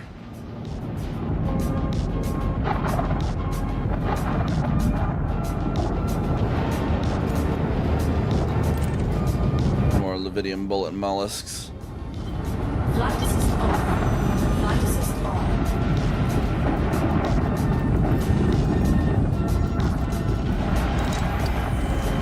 If I'd actually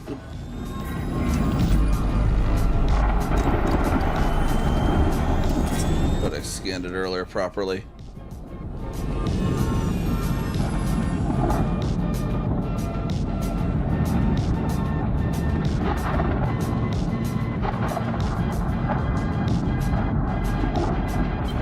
Flight assist off. Storm kind of tosses us around that we're in there, as you see.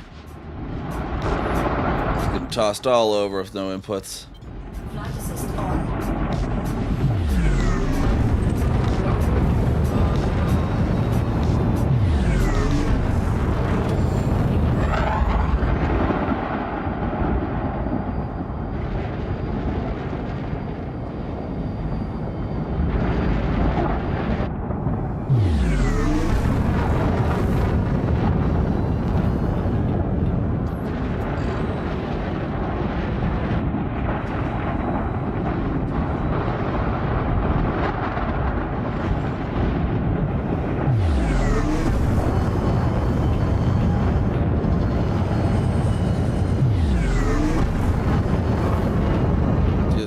other side then.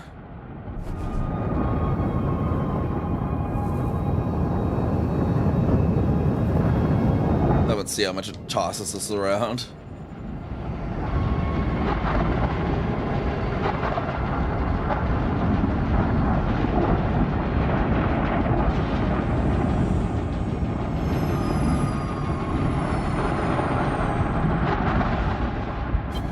Flight assist off. Yeah, it's moving us around on the currents.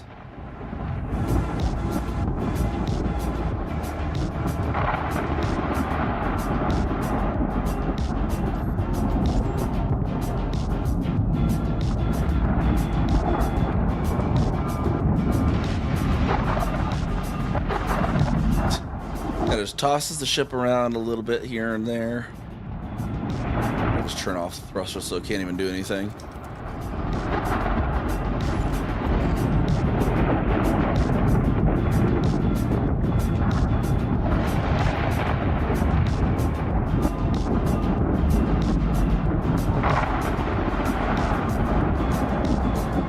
Kind of just keeps it kind of on position. Only barely slightly moving, isn't it? But moving slowly but surely.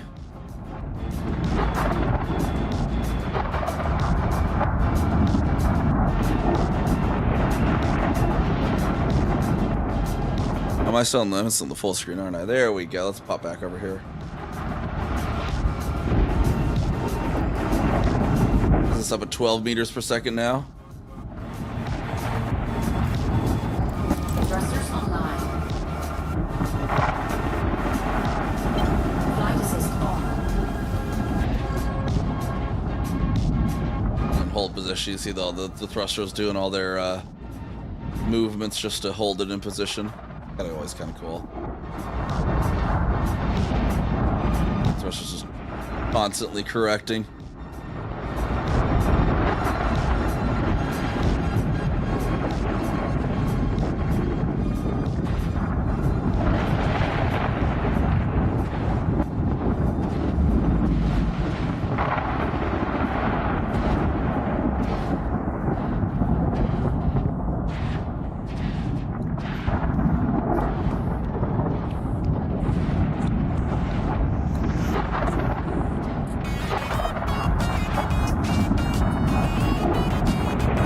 Alright, in case let's head over back to Rendezvous Point then. Of course, there's not more people from Just World 3 up and over here. It was apparently just found nearby. Didn't if you want to save the second star plans for tomorrow because you're getting a little tired. Gotcha, yeah. And you got a can.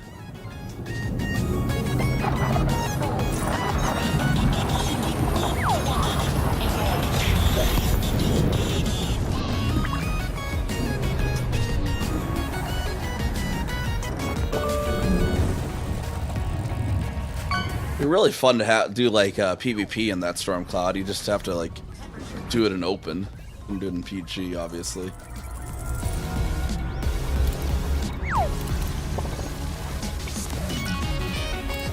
Well, I wonder if people are meeting down on the surface again still at Charlie. So it's at negative 80-12. We can find some people down there.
catch over there.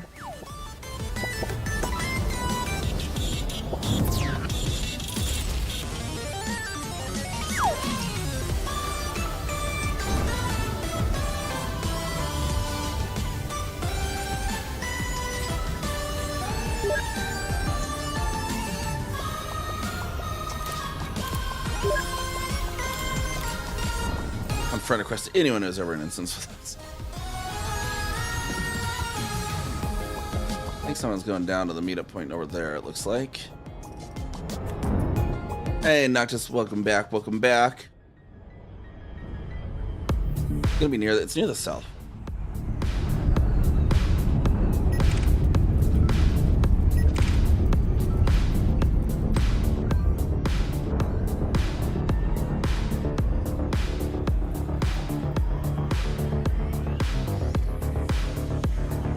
Near the South Pole. We want to go towards 180.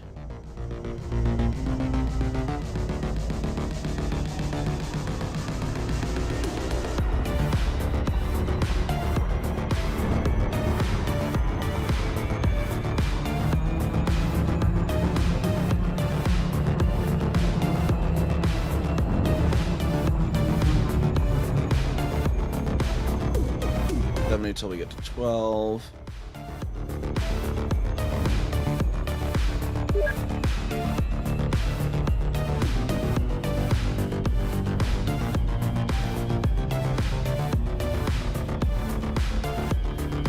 Be an X looking, X marks the spot sort of place right below us. There, that should be the spot here. I think it was an X shape, if I remember correctly. Maybe that's the right one. Not the right one. There's shapes actually. That's the right one. That's not going the right way. This area.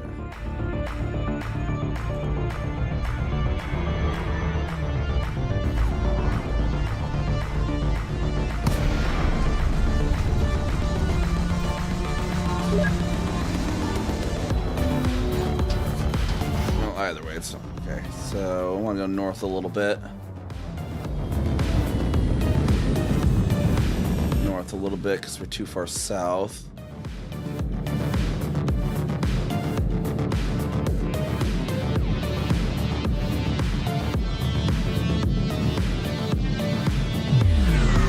$80.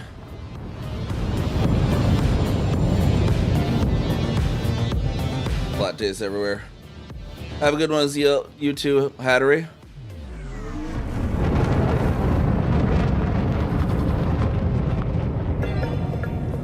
No, it's going up. We want to go.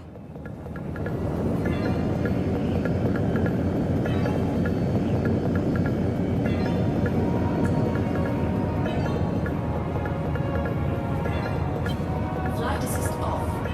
Find the landmark.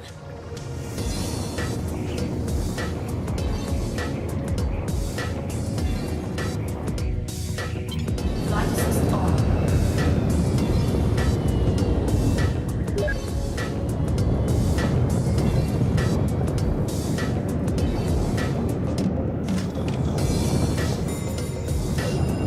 Negative 80, negative 12, or was it negative 80, 12? Yeah.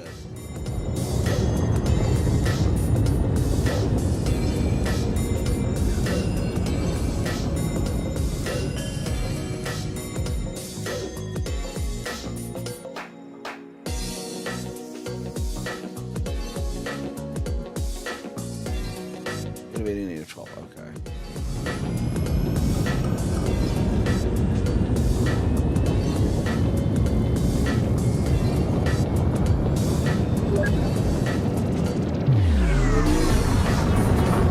I think it's right over in here. This looks familiar now. Yep, this is the peak I remember. It's right over here. That's the weird looking peak. Oh, yep, there's someone on the ground right there. Not really many people in the very least. Oh, hey, it's Commander Trans Rights. I wonder if they're still in here. They followed us earlier.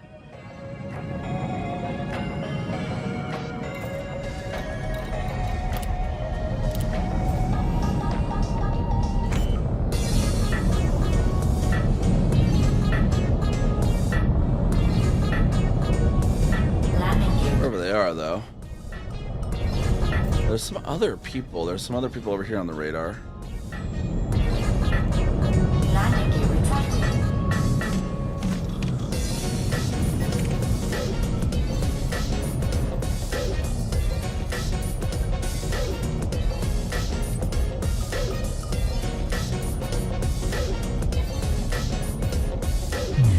Lost.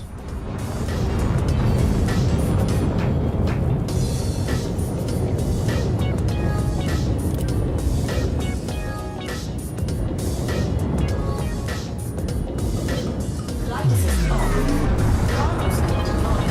Flight assist on. Cargo scanner retracted.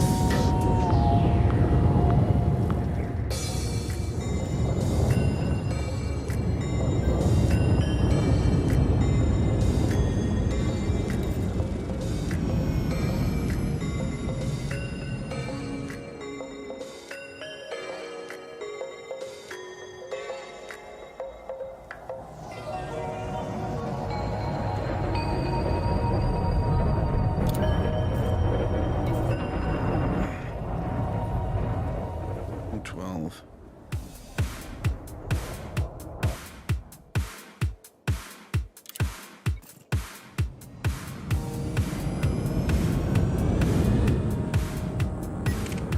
They're unmanned. They're in there. SRV somewhere, maybe climbing up the surface. Oh, I see some brake lights over there. Okay. I see where they're at, Quack.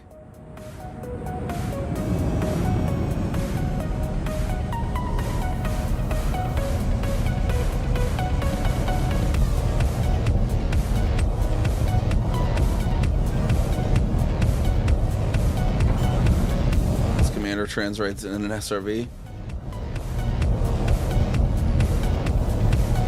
Landing gear deployed. This one's just a little area people are generally meeting if they're going to be meeting up.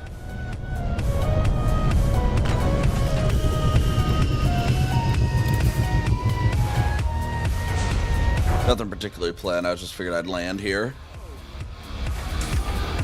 Old Distant Worlds 2 style too. There wasn't fleet carriers. Everyone would just, they had a designated place on a surface they'd always just kind of land at. That'd be the base camp.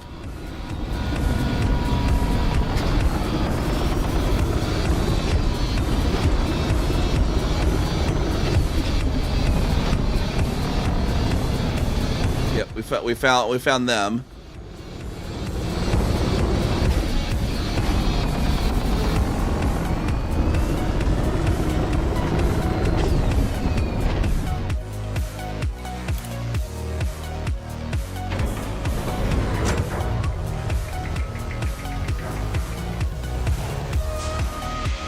Did someone just jump on my ship? No, it's an SRV. SRV. Mandalay, they got a Mandalay's Anaconda over there. Landing gear retracted.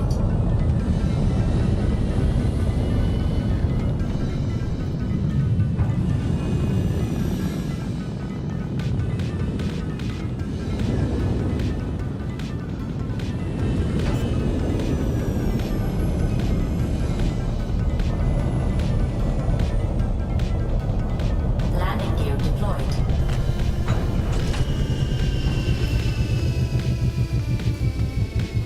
Alrighty. That might be a good point to wrap it for the moment.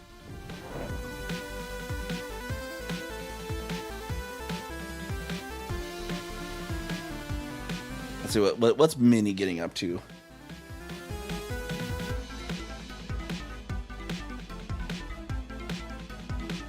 Doing like what it's like to begin in Feet Danger Oddity. Is she doing like a new account? Let's see what Minnie's getting up to over there.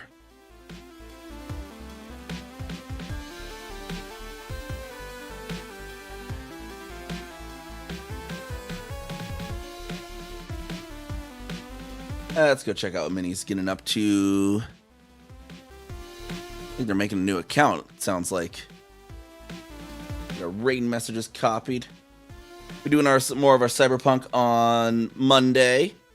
And then, yeah, next week we'll probably get back to normal Elite Dangerous during the normal ones. Well, actually, we'll do the Thursday we'll do the or Thursday into Friday we'll do the Community Planet Crafter again, and then more exploration on the other weekend days. Now that we'll know that the ship-based expedition of Distant Worlds 3, the ship-based portion of Distant Worlds 3 is starting up. So that's why I had this week the category to be determined for those days, is because I didn't really know when the carriers were going to arrive and when they're going to leave. But now it's supposed to be just the ship-based one, so I don't have to really rely on those carriers anyways. Like I have NiamhKami already not riding the carriers, but I have Kezuka riding the carriers. But let's go check out Minnie, another wonderful Elite Dangerous streamer. We'll be doing more of our streams next week, more Elite, more Planet Crafter, more Cyberpunk. And give Minnie all of our love, good bean, and give all our Storm Chaser crew love over there to Minnie. And I'll see y'all next time. Bye-bye.